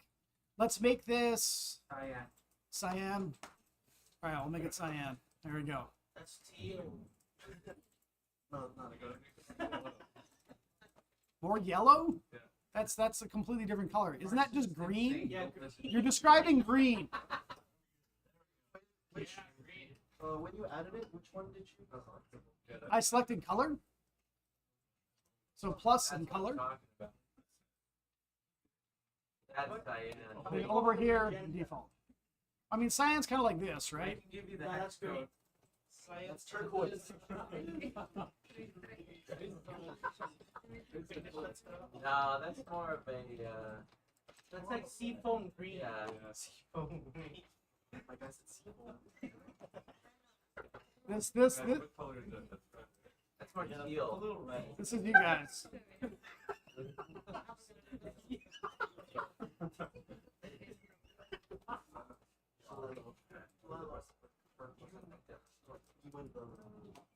Okay, so we've got our color selected, but it's kind of boring. Right now, it is what they call just a default color. See the mode drop down here? I'm going to change this from default to HDR. Oh, So does anyone know what HDR stands for? high dynamic range. Yes. So high dynamic range, once we click on the color again, you'll notice it says HDR on the color, and we get extra options down here. This allows us to, rather than sticking to like the 0 to 1 range for a red, green, blue, alpha, we can have values past the normal color range, and our post-processing will interpret that as bloom, which is how we get those nice emissive values. So, is it basically saying there's more color for color? Basically, you're like blue times 5, and that will glow blue. For now, I'm going to leave the intensity just at 0. We'll play around with it later. But this will allow us to use an HDR color picker in our inspector. If we hit Save Asset, we'll see it on the material itself. Go back. I need to do that. I need that. So it looks like this.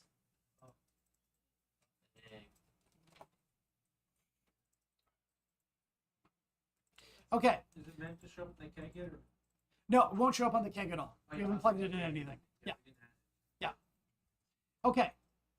So let's go and actually, let's make some room for this. Our R is actually on top of the rest of these values.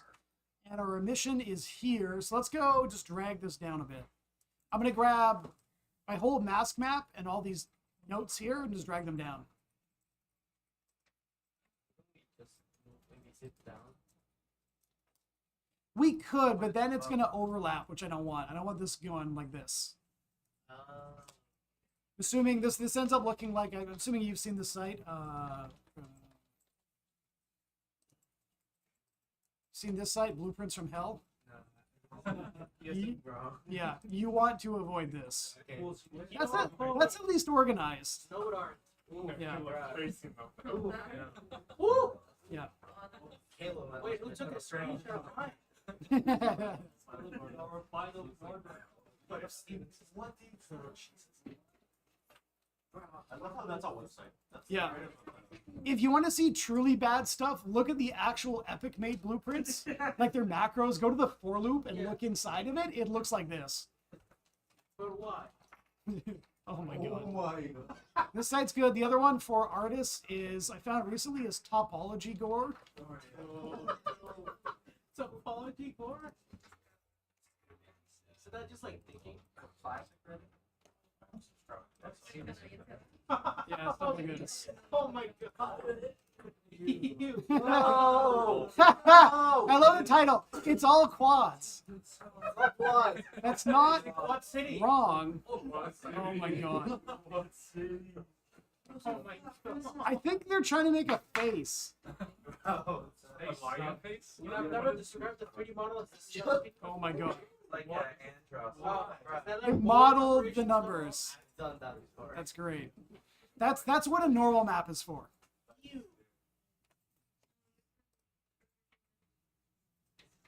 Oh, I don't think that's supposed to be Oh, solid. are they No, all- that's are they all not. white? That's showing the wireframe. 1 million. Are they all vertexes? So the funny thing is, in a sculpt, it'll look like this. Yeah. This train. Okay, so we don't want to end up looking like that. I look like I don't So what we're gonna do is we're gonna take our emissive color and throw that onto our graph. Now, remember that node we used before to get our emission working properly? If we hit space, we're gonna add in our emission node.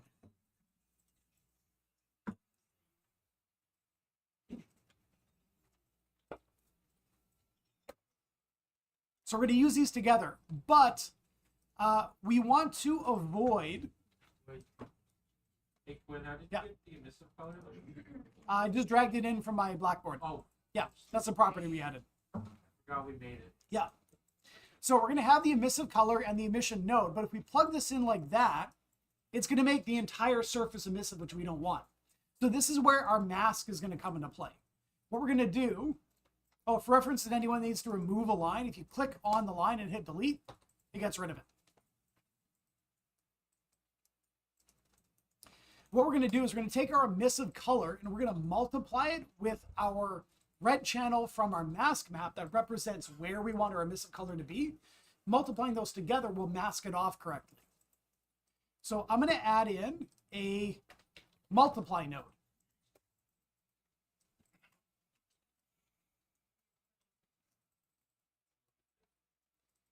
And we're going to multiply our emissive color with the red channel from our mask map down here. And we get that.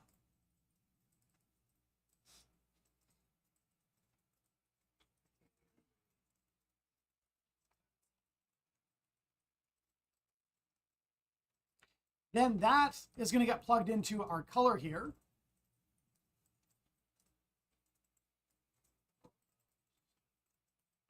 And just like before, I want this to ignore all the auto exposure stuff. If you're going like hyper realistic, it kind of makes sense. If you were to say like something like a phone screen, you would set up using an emissive material. It glows even in the dark. But with proper exposure, obviously, if you pull your phone out in a very brightly lit place, it's going to look dimmer than if you're laying in bed, it's pitch black and your phone's like right in front of your face. But for these kind of emissive surfaces, I want to ignore that for now. So I'm going to set my exposure weight to 0. But is there any way to rotate the little connections so lines come out? No, unfortunately. We can move this stuff around a little bit to avoid some overlap, but yeah. I'm not sure why. It's the same in Unreal. The material editor doesn't have nearly as nice like connections and stuff as like Blueprint does. I don't know why in Unreal they're different. Finally, once we have our emissive color multiplied with our red channel and plugged into our emission node, I'm going to go plug the output of the emission node into my emission output.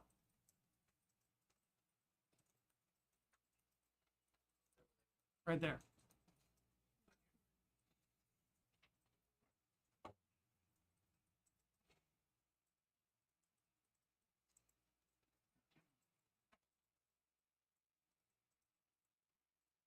And if we save asset, we should see some glow on our keg.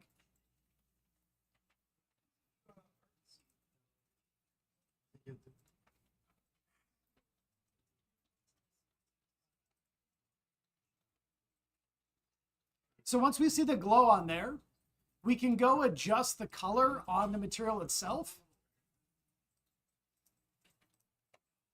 We increase the intensity.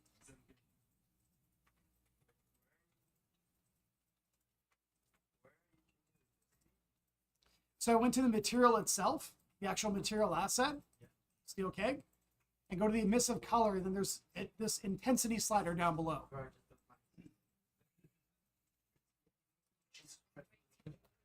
Yeah, if you crank it up a lot, it's going to get very bright. Yeah.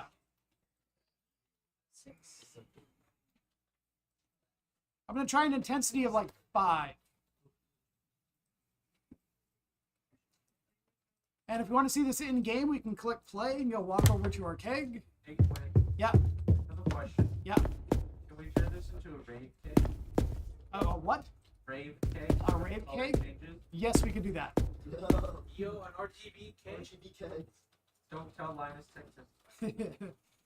So that adds in our emission there. We can see it. Not bad. Sorry, how do you get the glow to start? I turn on the intensity. Oh wait, I didn't save it. Yeah, make sure you save. I still don't see it. Okay. I'm going to come around really quick and make sure everyone's caught up. What city? So I have my intensity on 1.5. Yeah. And that's Oh, make sure you're adjusting the materials. You're changing the. You're basically changing the default settings. Oh, yes. Oh, okay, those don't change inside. Yeah, but I still don't see it on your camera. Let's go back to the sheet.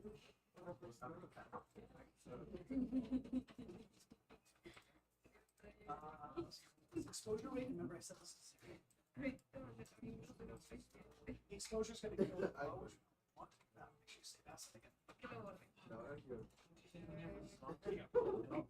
So you start your test on there.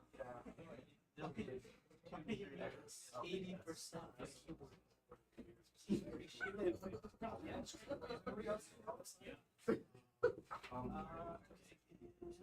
real shit, any storm.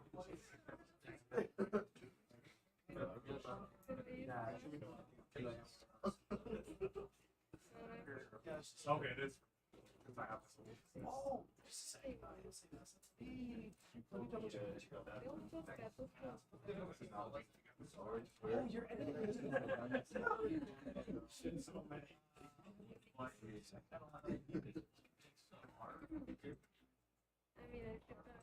Yeah, I was editing. It's very good. Yeah.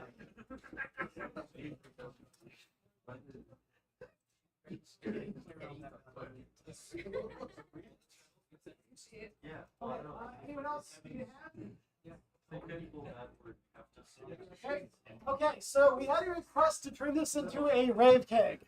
It's actually good. I was going to play around with the color anyway, so that's a good idea. And we can introduce some new concepts. So what we'll do is we'll leave the same mask on, but we'll change the color that's getting plugged in. And what we're going to do with a rave keg is we're going to introduce time into here. So there's a node, if you go look for it, called time. And it has a few different things. Stuff you'll kind of recognize from scripts.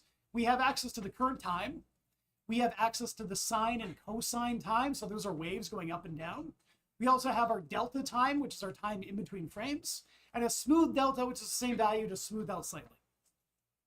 Now, there's a lot of weird stuff we can do with this. For instance, if we take our time and go preview, we're going to get white. This is actually beyond white. This is the current time in the game. So it's going to start at 0. As soon as it hits 1 second, it's going to be full white. And it's going to keep getting brighter and brighter and brighter. And our keg's eventually going to be brighter than the sun, which we don't want. But we can add some more interesting nodes in. If we drag out of time, I'm going to add a node called modulo. Does anyone recognize this? Yeah, this is a mathematical function. So it divides one value by another and gives you the remainder. If we go time mod 1, it's going to give us the remainder after dividing it. And we're going to get a value that's going to keep going from black to white in 1 second. So we just need to make it now change color? Yes. A few different ways of doing that. What we're going to use is a gradient. So we're going to take this black and white, the 0 to 1 value, and apply it to a gradient so it cycles through different colors. Maybe the whole spectrum? Yeah. You can basically add in whichever ones you want. This actually reminds me, Unity, it's not available in the version we're in. It'll be in the version available next term. But Unity just released an actual new sample system. Let me find it really quick. Here we go. That has a reference with a whole ton of shader graph examples. Some of it is actually really, really cool. So they have really detailed examples. Each shader graph, it isn't really a complete shader. It's just like a shader that shows snippets and examples, but they're for all sorts of different nodes. So lots of different kind of useful things you can do with all these different nodes. So I might even add this as like a default to your team project template for next term. I'm not sure yet.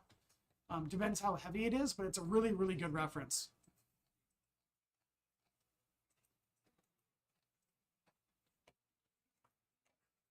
So what we're going to do, once we have our nice 0 to 1 value that's cycling, we're going to go and add a node called sample gradient. So let me make sure that's the right one. Yes, it is. We're going to add sample gradient. So a gradient is a customizable, think of just like a color line. We can put whatever colors we want on it, and then we can sample it at different points.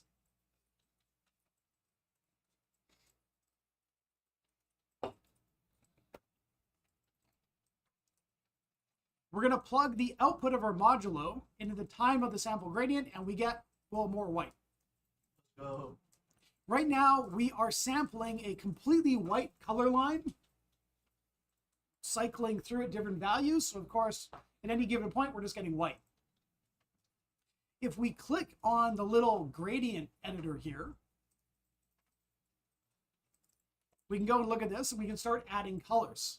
So along the bottom here, you can click to add little keyframe colors.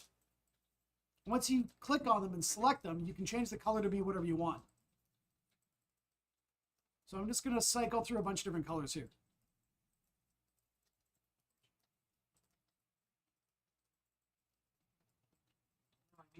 Reach the max though. Yeah, there is a maximum. And how think you would make those notes from out or something?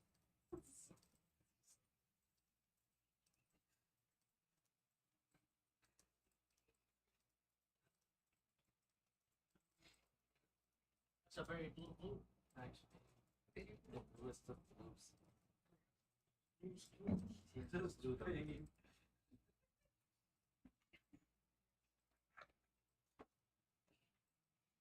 Beautiful.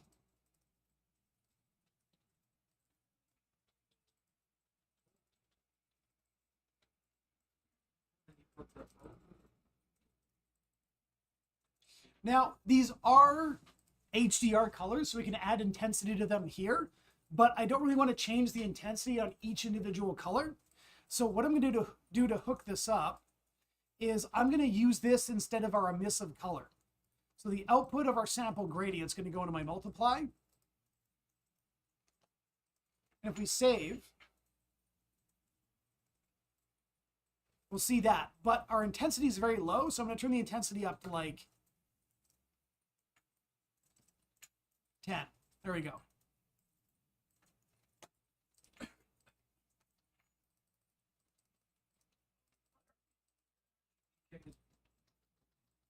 Is yours not cycling through? Yeah.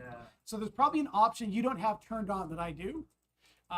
So it can be kind of expensive because you're rendering the game twice if you have both the scene and game view open. Yep. But if you want to see animated materials in the scene editor, which can be very useful, this button right here that allows you to turn on different features, turn on always refresh. Oh, okay. Something's wrong in your graph then.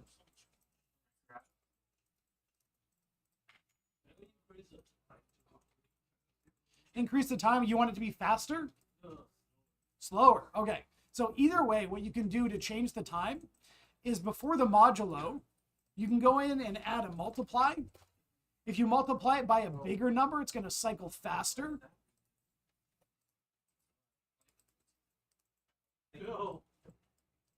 Or if you multiply it by a smaller number, it's going to go slower.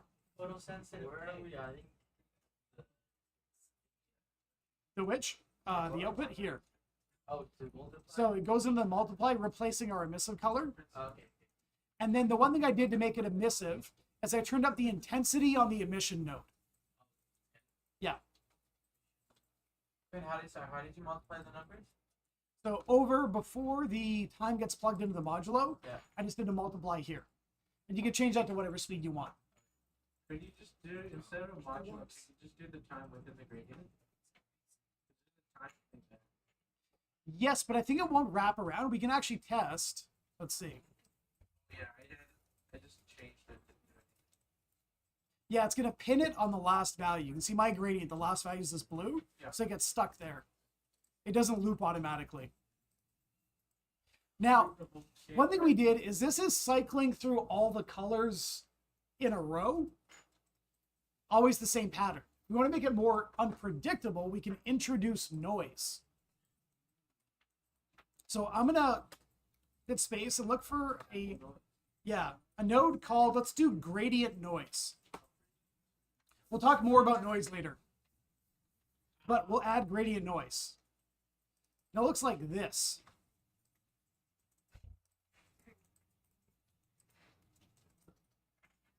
Now, what we can do with gradient noise, rather than sampling our time directly, It's hard to. we can go and take our time and plug it into this UV2 node. Little crazy. Let's lower the scale to like 1. Yeah, that's not bad.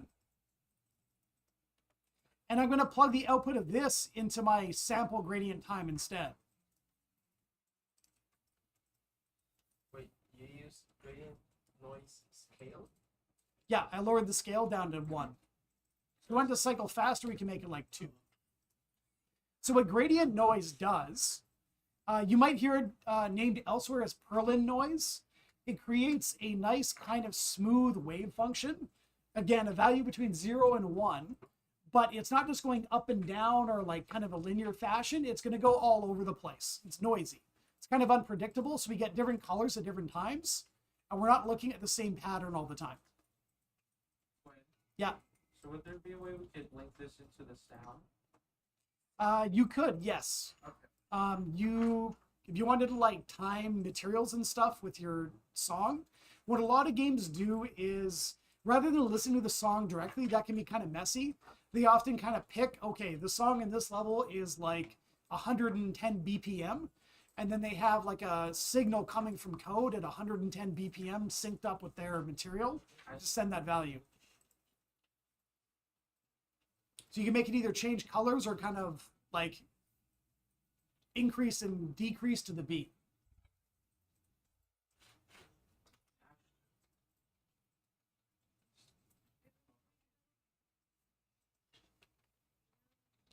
Okay, and for now, just to keep it, I think I'm gonna undo it because we probably don't want to have RGB on all of our like PBR photorealistic assets. I'm gonna grab all the stuff we added here and hit Control G to group it. And I'm just gonna put in RGB nonsense. Wait for doing it. Yeah. So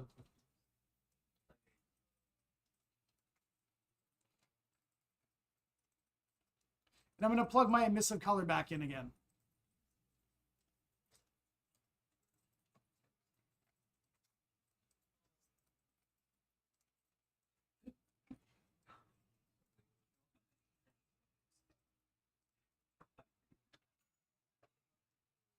Okay, it's 3 o'clock. Let's take another break. When we get back, we're going to start taking a look at some other stuff we can do with our material. And again, I'll come around during the break just to make sure everyone's caught up.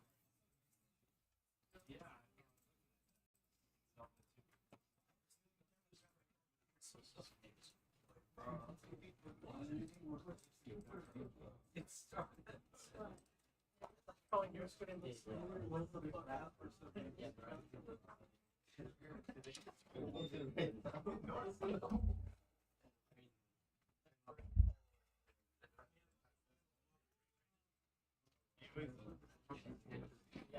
This is giving me what they need What does it look like on your glass? What does it look like on your?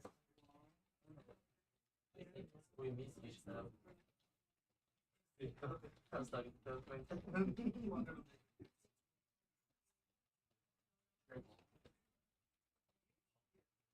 Yes. Just Wait, Quinn. Yeah. How did you get the gradients onto the emissive color? Oh, so I plugged, instead of the emissive color being plugged into the multiply, Yeah. I plugged the sample gradient output directly in here. Yeah, I did that too. And then, is there anything else to do? Did you save the asset? The other thing I did was I turned up the intensity. These are HDR. Intensity here, I changed that to 10. And make sure you have refresh.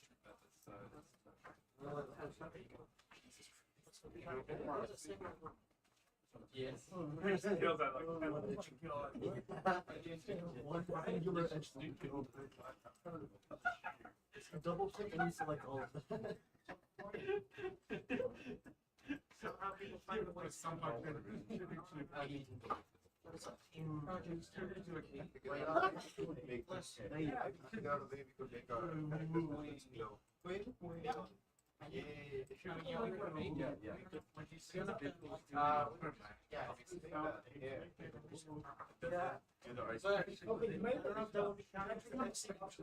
here we can just make it a color, then actually color it as right? Like sort of a purple. Now we know the belt, you know, the figure was Yes. Let's say we want to make a character have like eight glowing things. And if we select the faces, color the color, and we put it as an we add a missing element to it. Does that count as color blocking? What happened to your life? Why are we not the same size? What is this?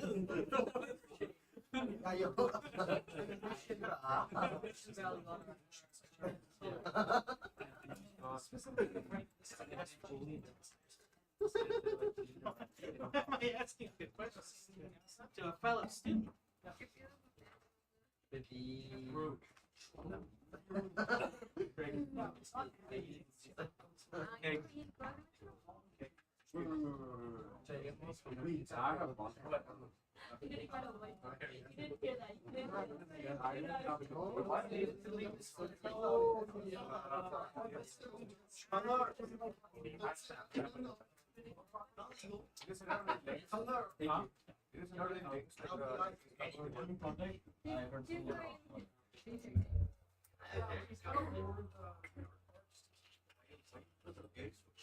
Hard part. I saw drive a lot.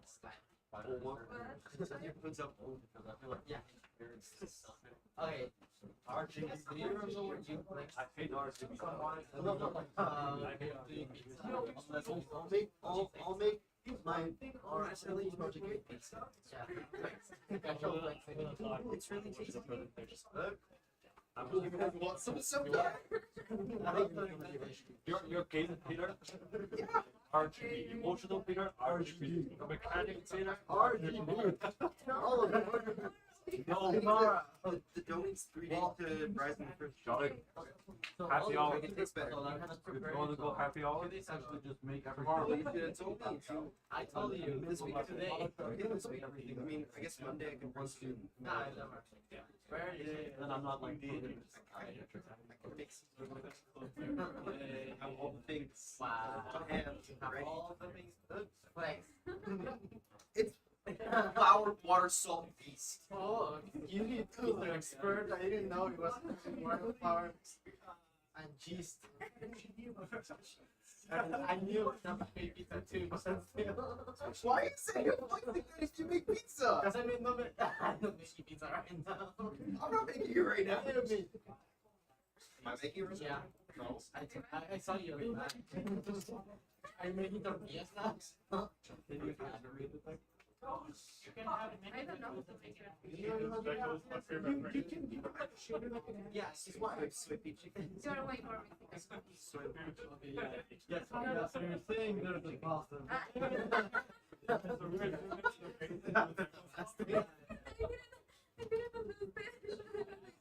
Oh, what's your pronunciation? No, actually, your pronunciation is good. Sí. Ya hace pizza. Well, you're not bingo. Well, yeah, you're bingo. Yeah, he's Because vegan. you're American. What? I was only there for 2 years. Well, you're Canadian now. Yeah. Do you have an American passport? So I mean, I need to apply for it. You say 10 minutes. It's like if you're gonna make it, Like I can have one, but I don't have. Okay, you're still. I've never had one level. No, because you don't drink Mexican. That means So, like- Mexican. No.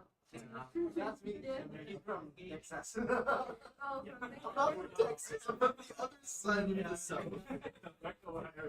Oh, makes sense. I'm bordering. I was born like in a place that's really like 40-minute drive from the border. So we just have to keep it. So Texas. Oh. Texas, Texas, Los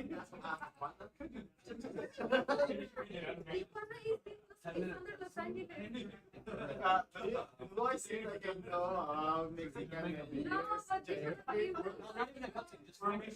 No, Guatemala geography. I don't even know Guatemala. Oh, I just know that it's in Central America. bro. Mexico, Guatemala. Ah, that's right. You're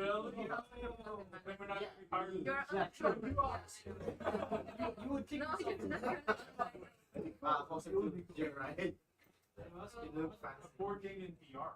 You look like How did you you go go to the sea and incredibly unique. probably. How do you play Sonic VR? So I was going to be able to attack a tiny bit. What do you have to see? I haven't actually tried tabletop. Any people that play VR is better. Oh, I saw Chris and he's playing Jenga in VR. wait, very. I saw it like. I said he looks I so mostly read the book. These are the blocks like Yeah, yeah. physics was I saw only spoilers on TikTok and that's it.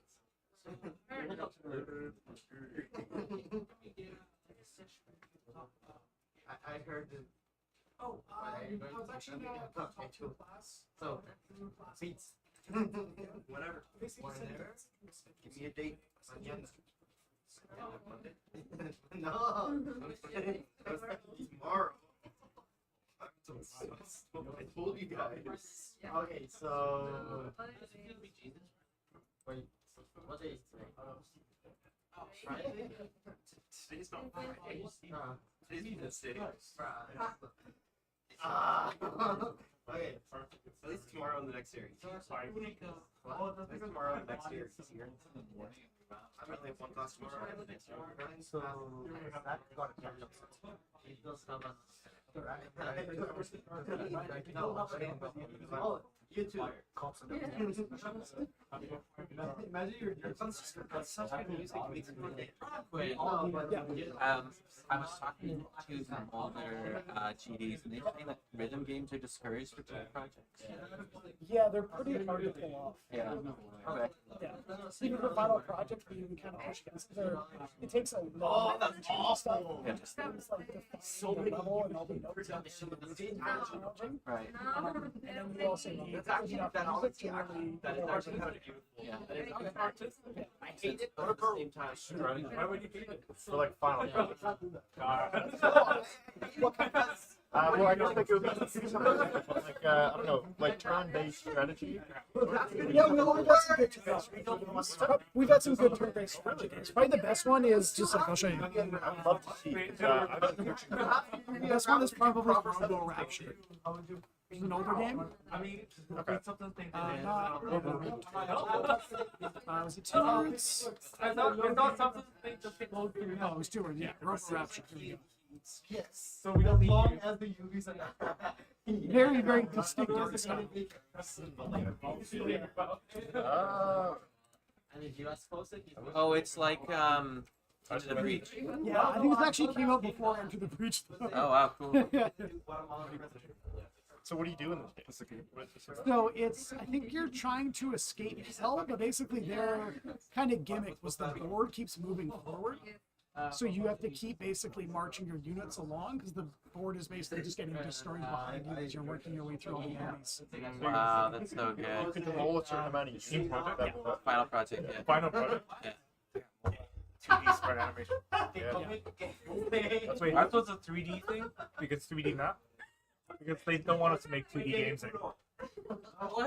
This was all done in 2D. But limited theory are not allowed to We've make been 2D. told there's rumors going around that we're not supposed to use 2D anymore for stuff. Is that kind of... You know, I've heard Connor say, I actually haven't heard an instructor say that. I remember with the instructor, I was like, don't do 2D. Because Chris was like, if you don't learn, if you don't do 3D, you're not learning the pipeline. No, that's true. That is what they say. So you have to do that. It's also kind of a portfolio thing. Like if you want to get a job in the industry, it's probably going to be, unless you're exceptional, you just have to have a 3D job. If you put all your effort into doing 2D work. Could you make a game like that in like 2.5D? Oh yeah. The map. So it's still 3D, but then No, that one is crazy. Yeah, that game was pretty cool. Yeah, that's really cool. What was it called? Sorry. Robo. it does look cool. I also was curious about something else. So the map, right? 4 channels. But there's more than just a couple. The height map was one of those. No, So height map in that shader. So we use height maps for tile. We have 2 different shaders in the project already. So the one we did was kind of like our uber base. So it's good for props and singular objects and characters. There's a second one that you're using the art stream. So that's for tile surfaces. So that one removes the emissive map and has a height map instead. So, like, is it standard to have the setup that we did in the order that we did? Like, It kind of varies. It depends on the shader. Yeah. because, yeah, like, I'm wondering, like, if you only put 4 in there, and it seems arbitrary. Is there not a way to, like, add 5 channels? Like, I guess that's just not a thing. There are on the actual production side. So what you can do there, if you want to add more detail, is you can basically say your emissive will be from 0 to 0.5 on the red channel, and then 0.5 to 1 will be some other data. What? The trick there is obviously all that, but it's really weird. Yeah. Some games have stuff like that. That is cool. Other games do stuff like the normal map doesn't take you into all 3 channels. So some will remove one channel and reconstruct it from the other data and slip some other thing into the extra channels of 3. You know, 2 for a mobile map, and that leaves you 2 other channels for whatever else. So I guess, like, theoretically, like, you could fit unlimited channels inside of that Just 0 to 1 range. you'd get less and less quality for each channel. Yeah. But for things like metallic, which is 0 or 1, you don't need a lot of range on that. So you can put something in there. Like you could say like 0 to 1 is metallic, and it's still 0 to 1, and then the rest is something else. I love that metallic. So you say, okay, there's nothing between 0 and 1. That's just always the case for everything. Yeah, there's some more complex metallic surfaces, like car paint is a weird one, because that's typically metallic surface that has a color. You have some sort of paint painted on top and then a clear coat on top of the paint, which is going to look different than if you just had a shiny color. So to get stuff like that, they typically have kind of more expensive layered shaders that get that. Same thing if you're going to have like metallic with a clear coat on top, you have like a second pass that has a clear coat. Okay. I see. Yeah, it's all super interesting. I don't do that shit. I don't do it. I haven't even like. I don't. Yes. Do that. I look go around the pen. I really do like yeah, I mean Drink. I got like 3 meal cake. Like water. But I don't get drunk for Easties. Oh, flex.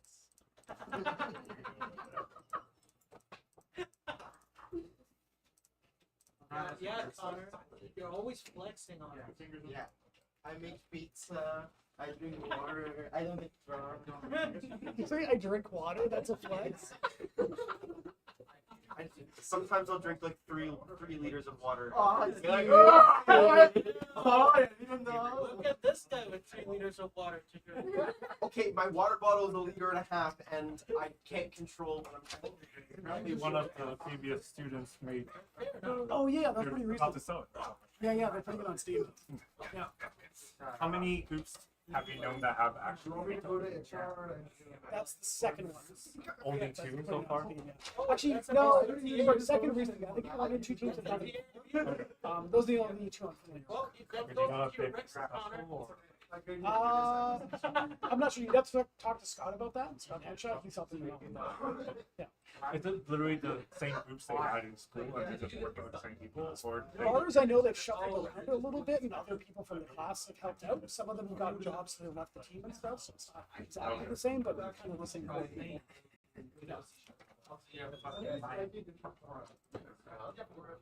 Okay, we're gonna get started again. Let's get everyone back to their seats, please.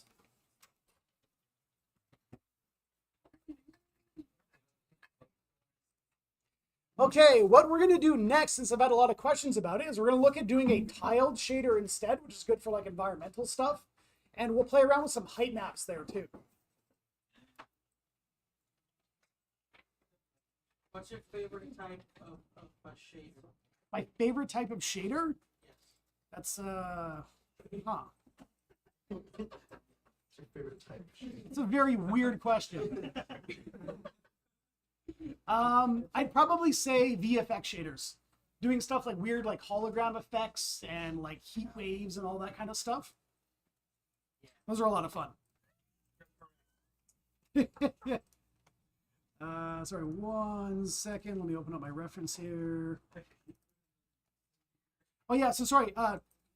Just for reference, if you want to see any sort of the finished shaders that are included with the project, inside the shared assets folder, there's a shaders folder. Yeah, shared assets. It's the red folder down here. And then inside shaders is a bunch of completed shaders you use as part of your art pipeline stuff. So the one we just did, our kind of simple PBR, is closest to this shader called Uber Baked, which has some more stuff in there, but it's not crazy complex. It has all the same kind of emissive stuff. The one thing it has is this thing called this procedural dusting blend, where you can create things like rocks if you want grass to sit on top of them, but you rotate the rock and the grass is always on top. It does stuff like that. It's really useful for kind of setting up your environment without having to need like a whole bunch of like custom rocks. The worst looking one is probably Uber Baked Toon, which is still sort of like a in beta toon shader I have set up for working with Unity. So it takes Uber Baked and adds a whole bunch of toon shading stuff to it. Oh yeah, I think you showed us that. Yeah.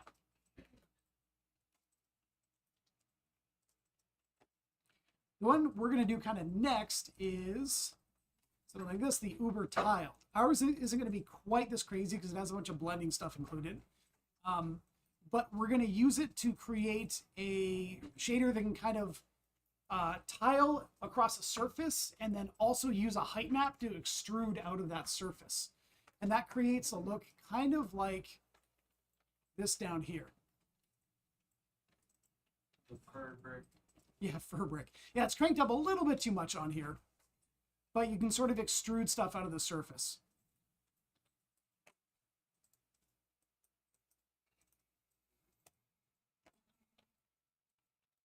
Okay, so what we're going to do is we're going to go back to our shaders folder.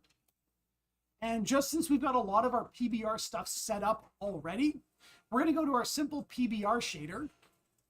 And I'm going to duplicate it by, what's our hotkey for duplicate in Unity? Control D, yes. Remember not to use that in Windows because Control D in Windows is delete. I've done that a lot. I'm going to call this one, instead of simple PBR1, I'm going to call it simple PBR tile.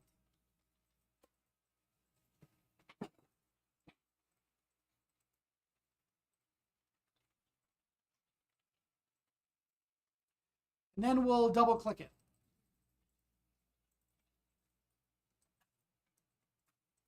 We'll set up a mesh and a material to use that in a second. For the most part, a lot of our graph is going to be very similar. In the simple PBR tiled, we're not going to need the RGB stuff. So I'm just going to delete everything inside the RGB note that I added. I guess we could delete all the cake stuff. We'll leave all those defaults in there for now. That's fine. We'll replace them in the actual material we create. But we're going to go and get rid of the emissive stuff. Because the one thing with the tiled textures we have is instead of an emissive mask channel on our mask map, we have a height map one. Let me actually double check that to make sure I'm correct.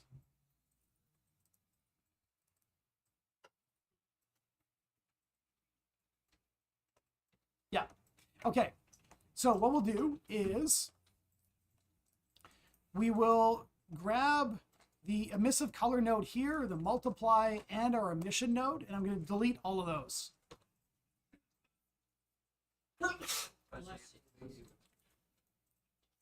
And then the input we have in our blackboard, our emissive color, I'm going to select that. We don't need our emissive color anymore. I'm going to delete that as well.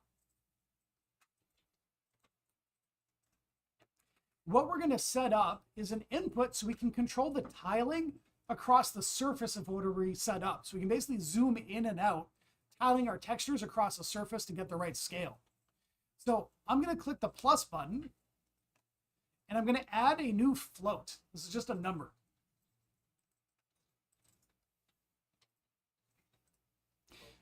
And this is going to be called tiling.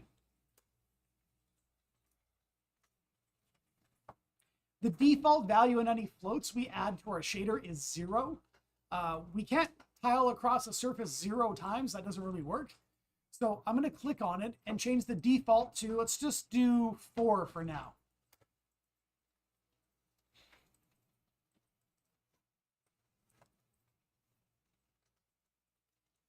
And then we're going to add in some tiling. So what we're going to be dealing with now is UVs. So we can actually get direct access to UVs in our shader. The UV node is really cool.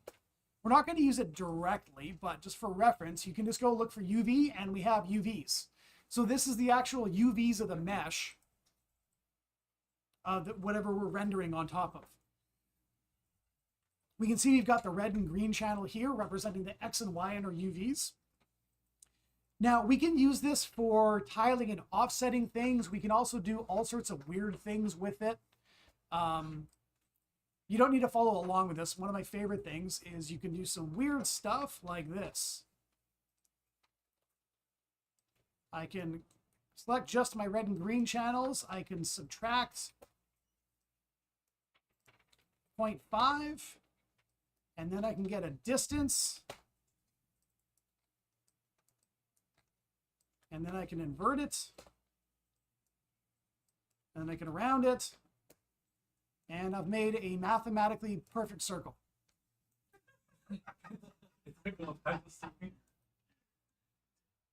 So the cool thing about doing weird math like this is if I plug this in and render it, instead of a texture, which is you zoom in, you're going to start seeing pixels, you can zoom in infinitely far on this, and you'll always have a perfect crisp circle. Which is really good for like UI stuff when you're scaling and kind of deforming shapes.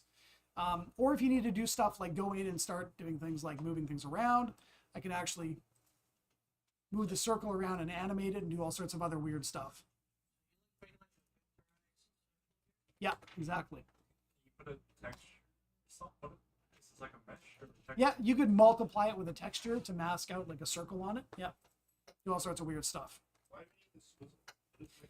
So the swizzle, the weird thing is here, if I include all 3 channels, it breaks. So you can see the UV set. It actually returns different sets of UVs. And the output is actually a red, green, blue alpha. It's all 4 channels. Now, the reason why I'm using this RG swizzle is I just want a vector 2. The swizzle can mask out the green and blue. And the reason for that is when I get to the distance node, if I have the green and blue included, the distance value gets messed up because I have those extra values in there, and I don't get the distance of just the red and green.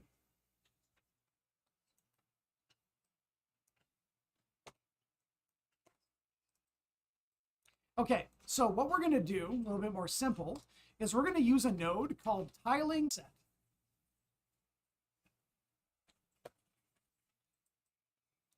And just for example, to see what it does, I'm going to add a tiling and offset node, and I'm going to plug its out 2 into the input UV of my sample texture 2D.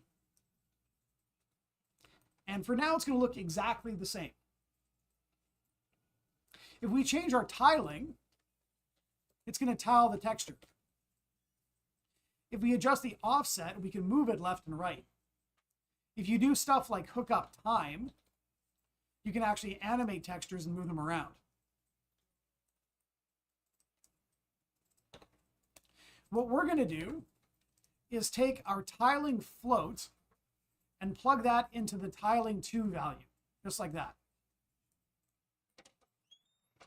That'll allow us to control the tiling amount from our float value here.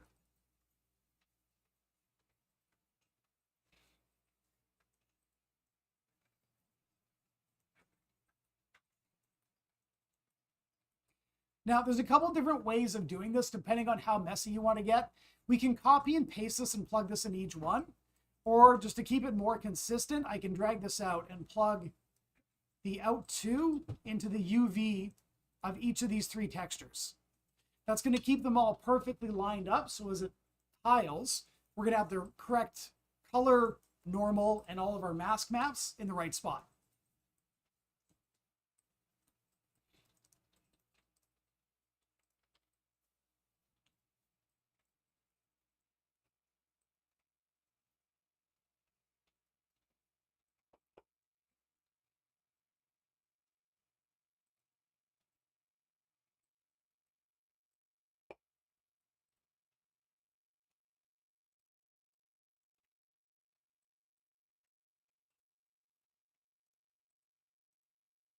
Okay, once we have that hooked up, we can go and make a material out of this and then apply it to just something simple like a plane in our game. And we can adjust the tiling to get a nice tiled surface.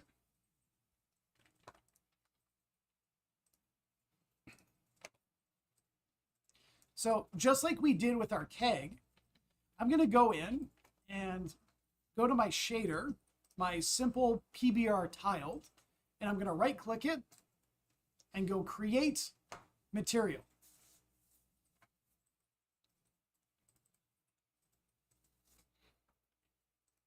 And I'm going to call this tiled brick. Right now it's just tiling our default textures across here. Not quite right, so we'll replace those in a second.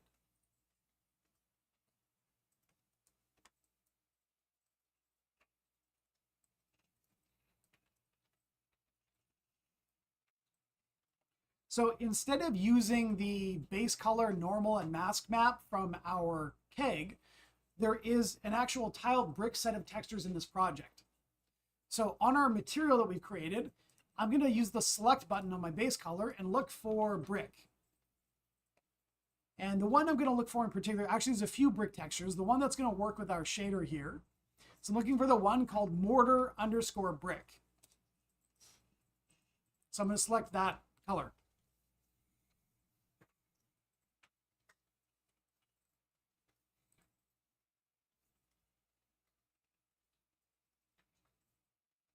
You know, shiny metal bricks actually looks kind of cool.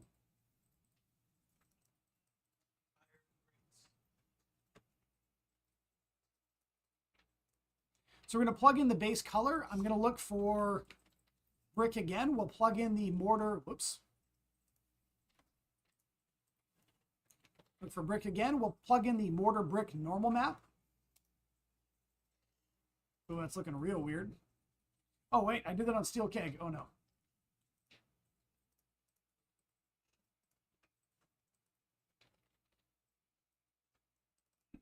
Mortar brick normal map, that's looking better.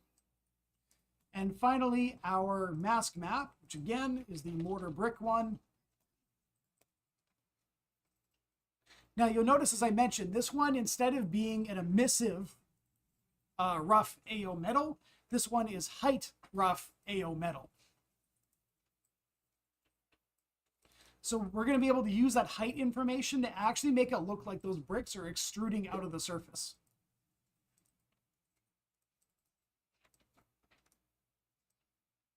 You can also see, even before adding it to anything, on my sphere, if I change the tiling, you can see how we're kind of zooming in and out on that brick texture.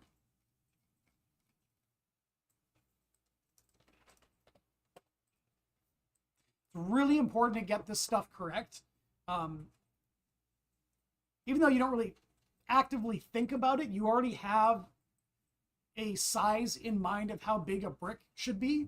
If they're too big or too small, that's going to reflect back on you and make you rethink kind of how big your character is.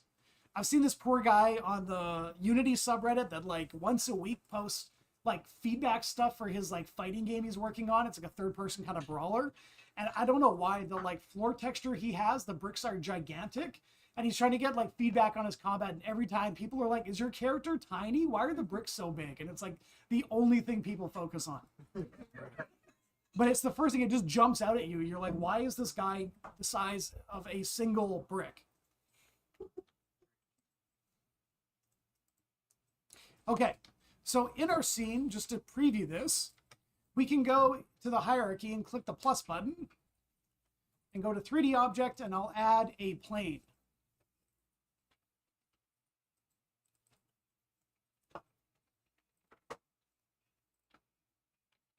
Beautiful. And I'm going to drag my tiled brick material onto that plane. You almost have the same problem. Yeah, they are very big bricks. So if we want to scale that down, we can go back to our material. You can see the water decals actually hitting the brick. That's kind of cool. We can go back to our tiled brick material. We can adjust our tiling. So we can actually try this out. Let's go. I'm going to go to 2 and then run around the level and see how this looks. So that looks very goofy. I suddenly feel tiny.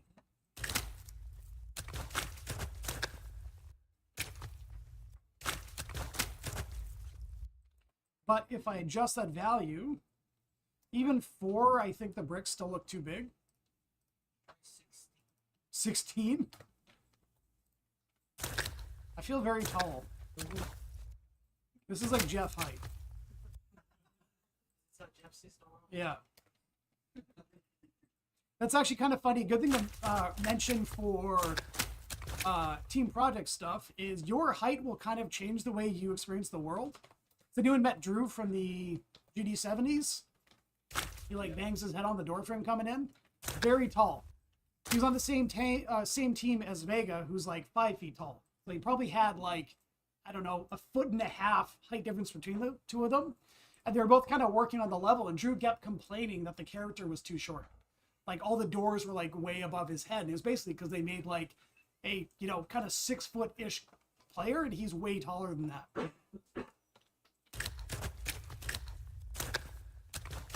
So I've got mine set at tiling 6, and that looks pretty good.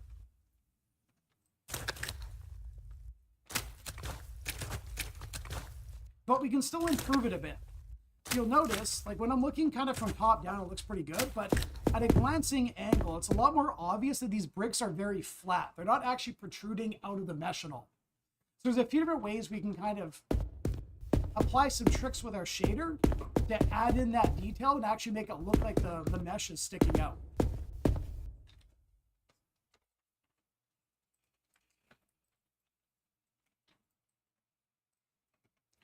So we're going to go back to our shader, and we actually don't have the input that our height map is going to work with. We need to add some new stuff to our shader.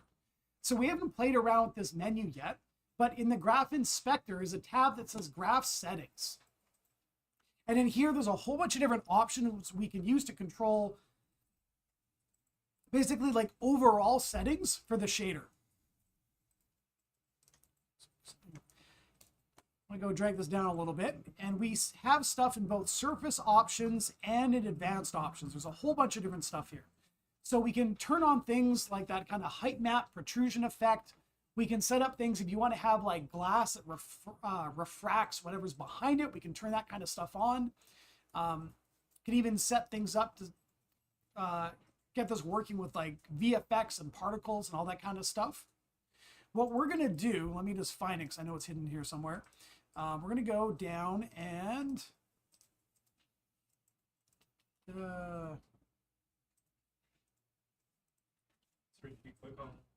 no, I haven't changed anything yet. Trying to find the option because I can never find it.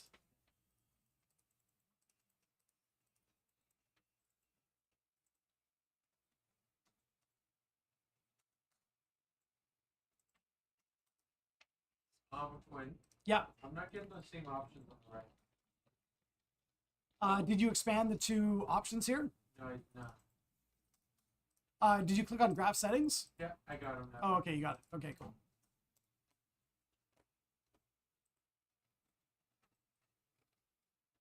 Sorry, one sec.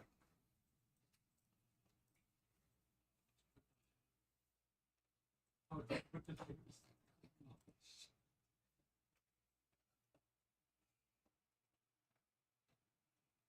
Oh, geometrical space. Yeah. So what we're going to do is we're going to turn on this option here called depth offset. And you'll notice when we turn it on, it actually adds a new input down here.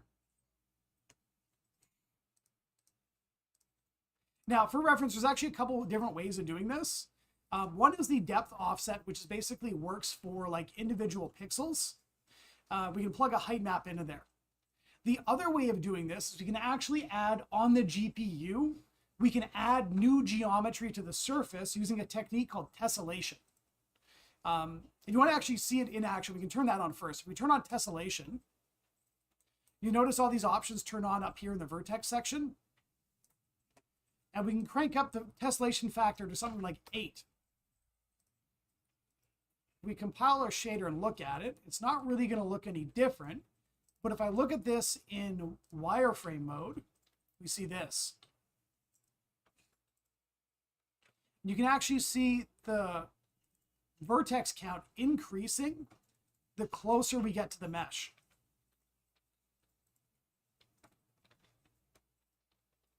So this is really useful for adding more geometry to a surface if you actually need to extrude it. It is a little bit tricky to work with sometimes, but it's useful for things like water and other kinds of surfaces. Things like Sea of Thieves, they basically just have a gigantic plane around your character, and they move it up and down using tessellation to be able to get their nice water effects. If we don't actually need to add more geometry, we'll leave tessellation turned off. We'll use that depth offset option. And so it mentions here when we mouse over it, so it uses the height map to calculate this depth offset for this material. Let me just try this really quick.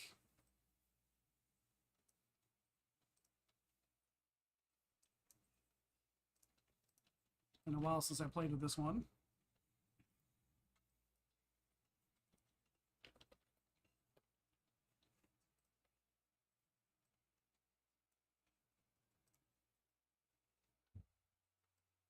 Oh, wait.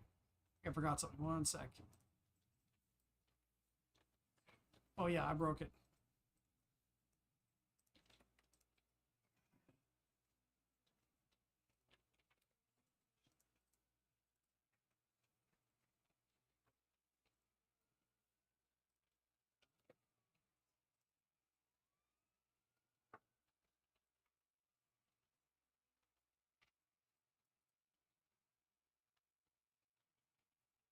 Sorry, one sec.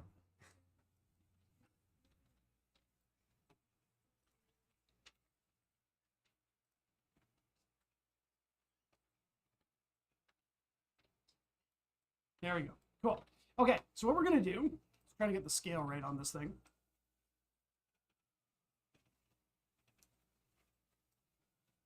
So what we're going to do is we're going to take our height map, which remember, oh, we should probably rename this too, because right now it's inaccurate. So remember the red channel on our mask map is our height. So I'm going to click on my mask map up here, actually double click it to rename it. We're not using an emissive channel. So instead of the EM, I'm going to put in HE for height. So instead of being emissive rough AO metal, this input texture is actually height rough AO metal.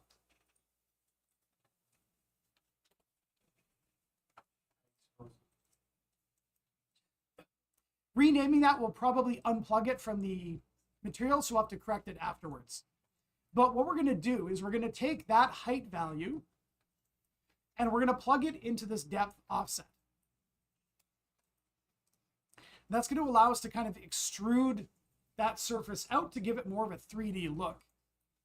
And what I'm going to do to make this a little bit easier to work with is we're going to create a slider. So I'm going to click the plus button on my blackboard to add a new value to my shader. And I'm going to add a float. And I'm going to call this I'll just call it height offset.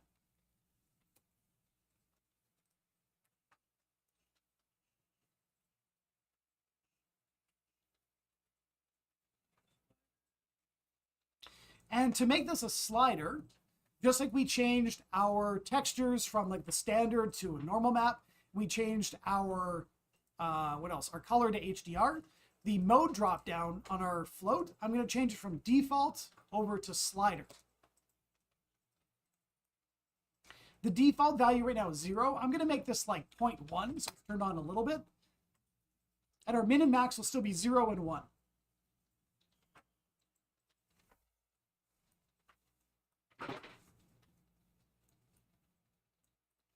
Then what we're going to do, just like we did with our color, we're going to multiply out our red channel, our height, with our height offset, and then plug that into our depth offset input. So I'm going to add a multiply node. And I'm going to multiply together our height offset and our red channel.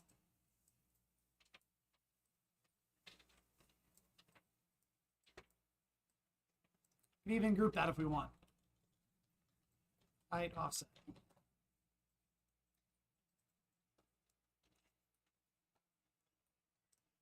Just like that.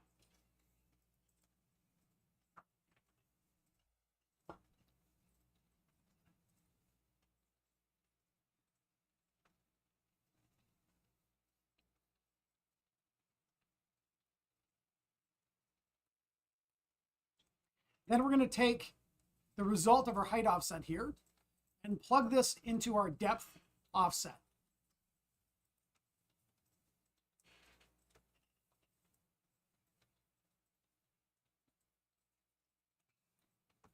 And again, just to keep things kind of organized properly, I'm going to drag my depth offset on top of this other stuff. There you go. No overlapping lines. My depth offset is grayed out. It's grayed out? Yeah. Are you dragging a like a vector 2 value in? Yeah.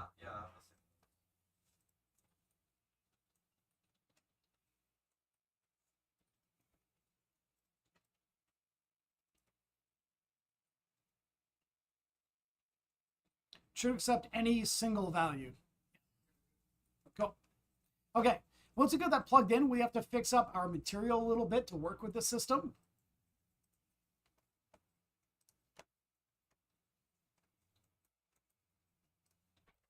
But it should be ready to go.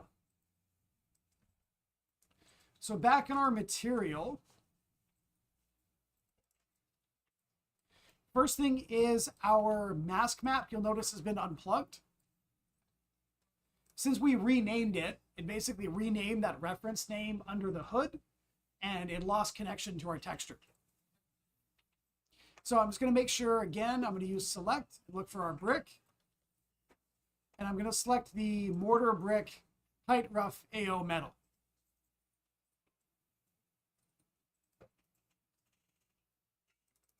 Now, one thing I always forget, you'll notice in our shader, we turned on the option for depth offset, which you figure, okay, it should be turned on then.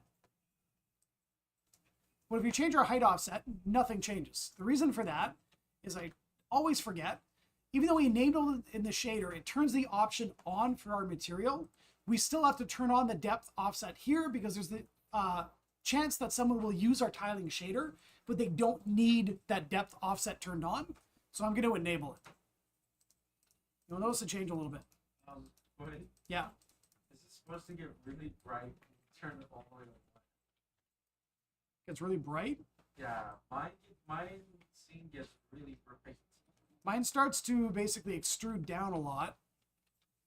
One thing you'll notice is I start to go down lower here. It's because I'm using it as a wall right now, and the way it's bouncing light off when I have it maxed out is weird. Oh, that's weird. We can take a look at that. As I drop it down, you'll actually notice it extrudes itself down and actually kind of clips through the other objects.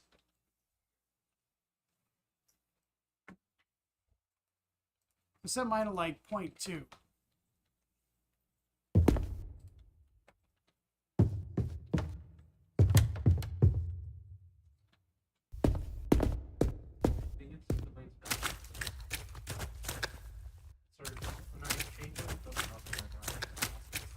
Make sure you have the depth offset turned on.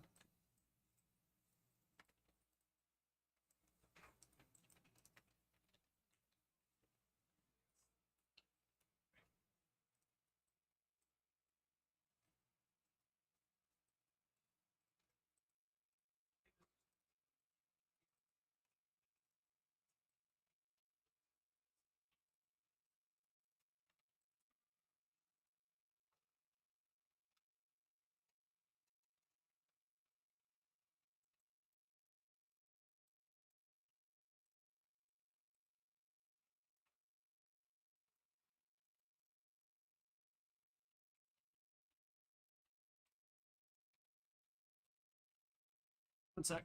Is it inverted? I feel like it's going. Oh, that's a good question. Bricks feel like they're going. Let's see. Could be something I goofed up. Mine is just completely botched. Yeah, it's going down rather than up. Yeah, I think you might be right. Let's see.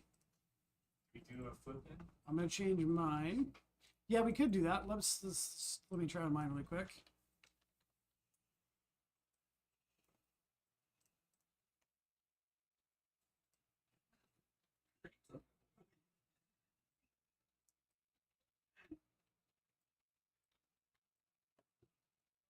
One second. Dude, the spots in my community.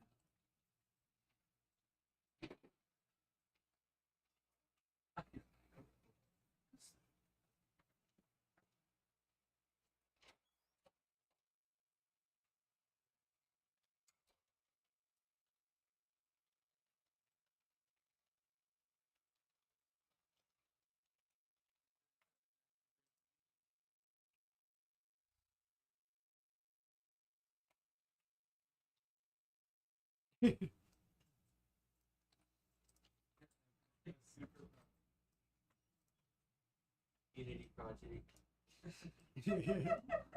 So the bricks do go down, but that's sort of separating the height. It doesn't really extrude it up. It doesn't like to do that. So typically what we have to do is sort of increase that height offset and then just raise it up a little bit. You know what it is? It actually changes the way it interacts with these surfaces too. It's at 0, it kind of clips through the pure geometry. As we drop it down, the height map allows it to interact properly with the height of the pillar. Now, another effect we can turn on is something called parallax occlusion mapping. Parallax occlusion mapping allows us to add in and actually create a really cool sort of like 3D effect on the surface, which is also what's going on these bricks on the side here. So we can add that in on top. So we're going to go back to our shader. And we're going to add this huge node.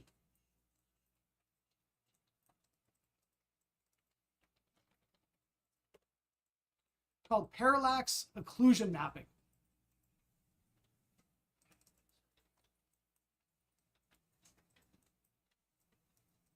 This node here. So parallax occlusion mapping is a really cool effect that basically allows you to remap the UVs and change the way they look based on information coming from a height map. So we can add this in as well to kind of finish the effect.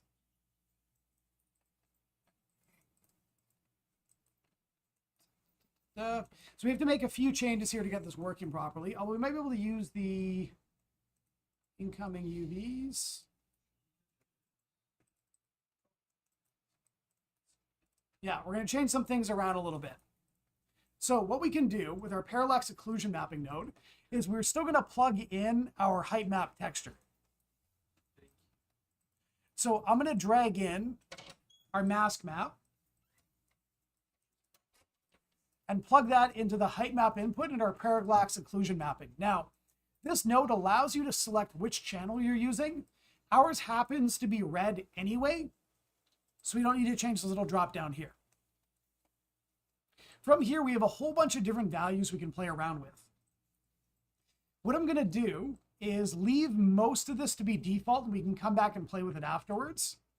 But I'm going to plug my tiling node. Actually, it takes, yeah. I'm going to plug my tiling node into the tiling input here. This was parallax mapping. Parallax occlusion mapping. So parallax mapping will partly do the effect, but doesn't add in the occlusion step where you'll actually see one brick covering another. Parallax occlusion mapping is the full effect.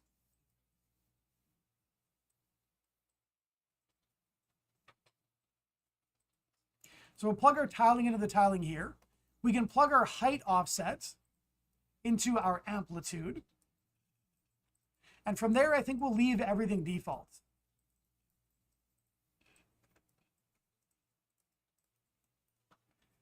To get this working, we're going to replace the current UVs that we did with our simple tiling effect. So I'm going to take the parallax UV2 here, this output, and plug it into the UVs of our samples.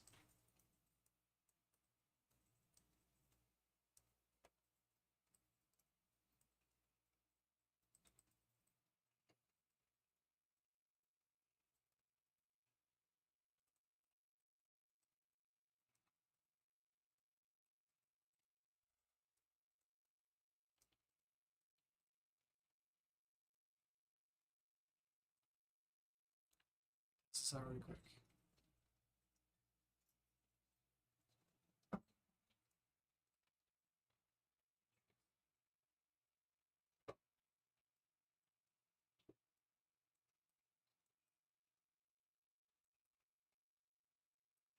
Now, one crappy part about this, we can still use our pixel depth offset, but it gets really ugly because we need to drag it all the way from our parallax occlusion mapping node into our depth offset input here. I don't really know a great way to do this. I guess we can do something like this.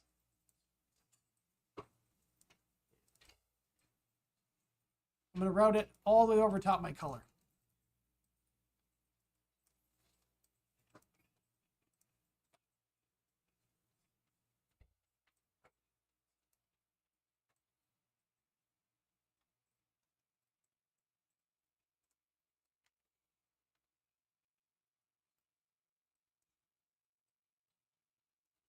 Now, the end result isn't super obvious here. Our height offset actually looks like it's a little bit low, which kind of shocked me.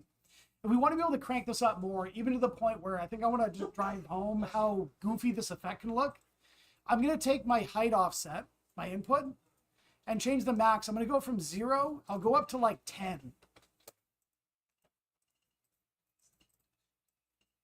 And if we crank the slider all the way up, it's going to look real weird.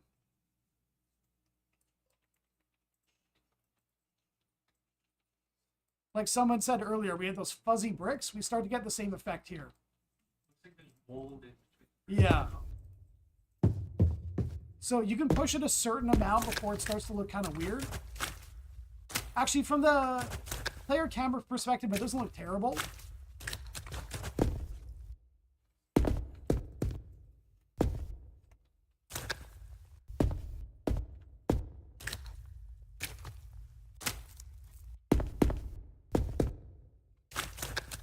But the more you crank it up, the more this effect is going to start to look kind of weird.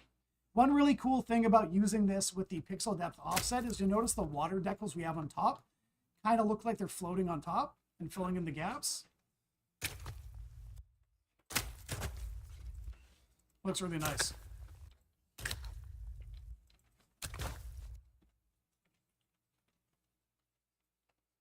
Sorry, so did we change it? I was just fixing that out. So yeah. What did you turn on here?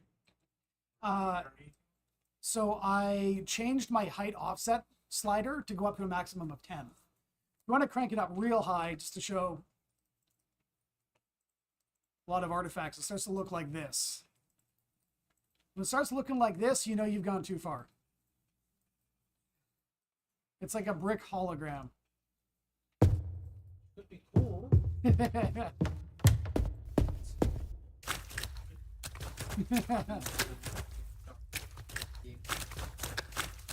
This would be hard to look at for like an extended duration.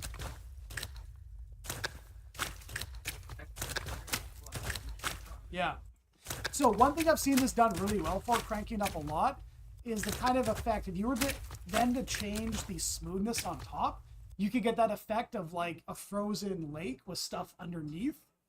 You could do that kind of stuff. Yeah. It gets dark when I change the offset.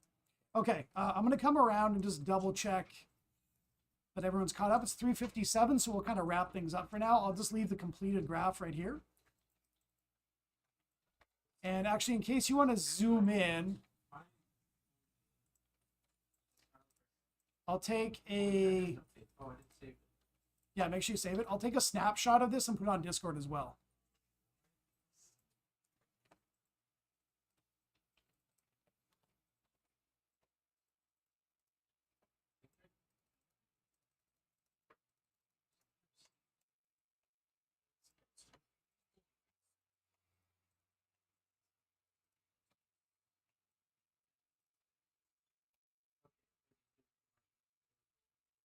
Okay, we'll wrap things up for today. I'll come around in a minute just to make sure everyone's got their shader working.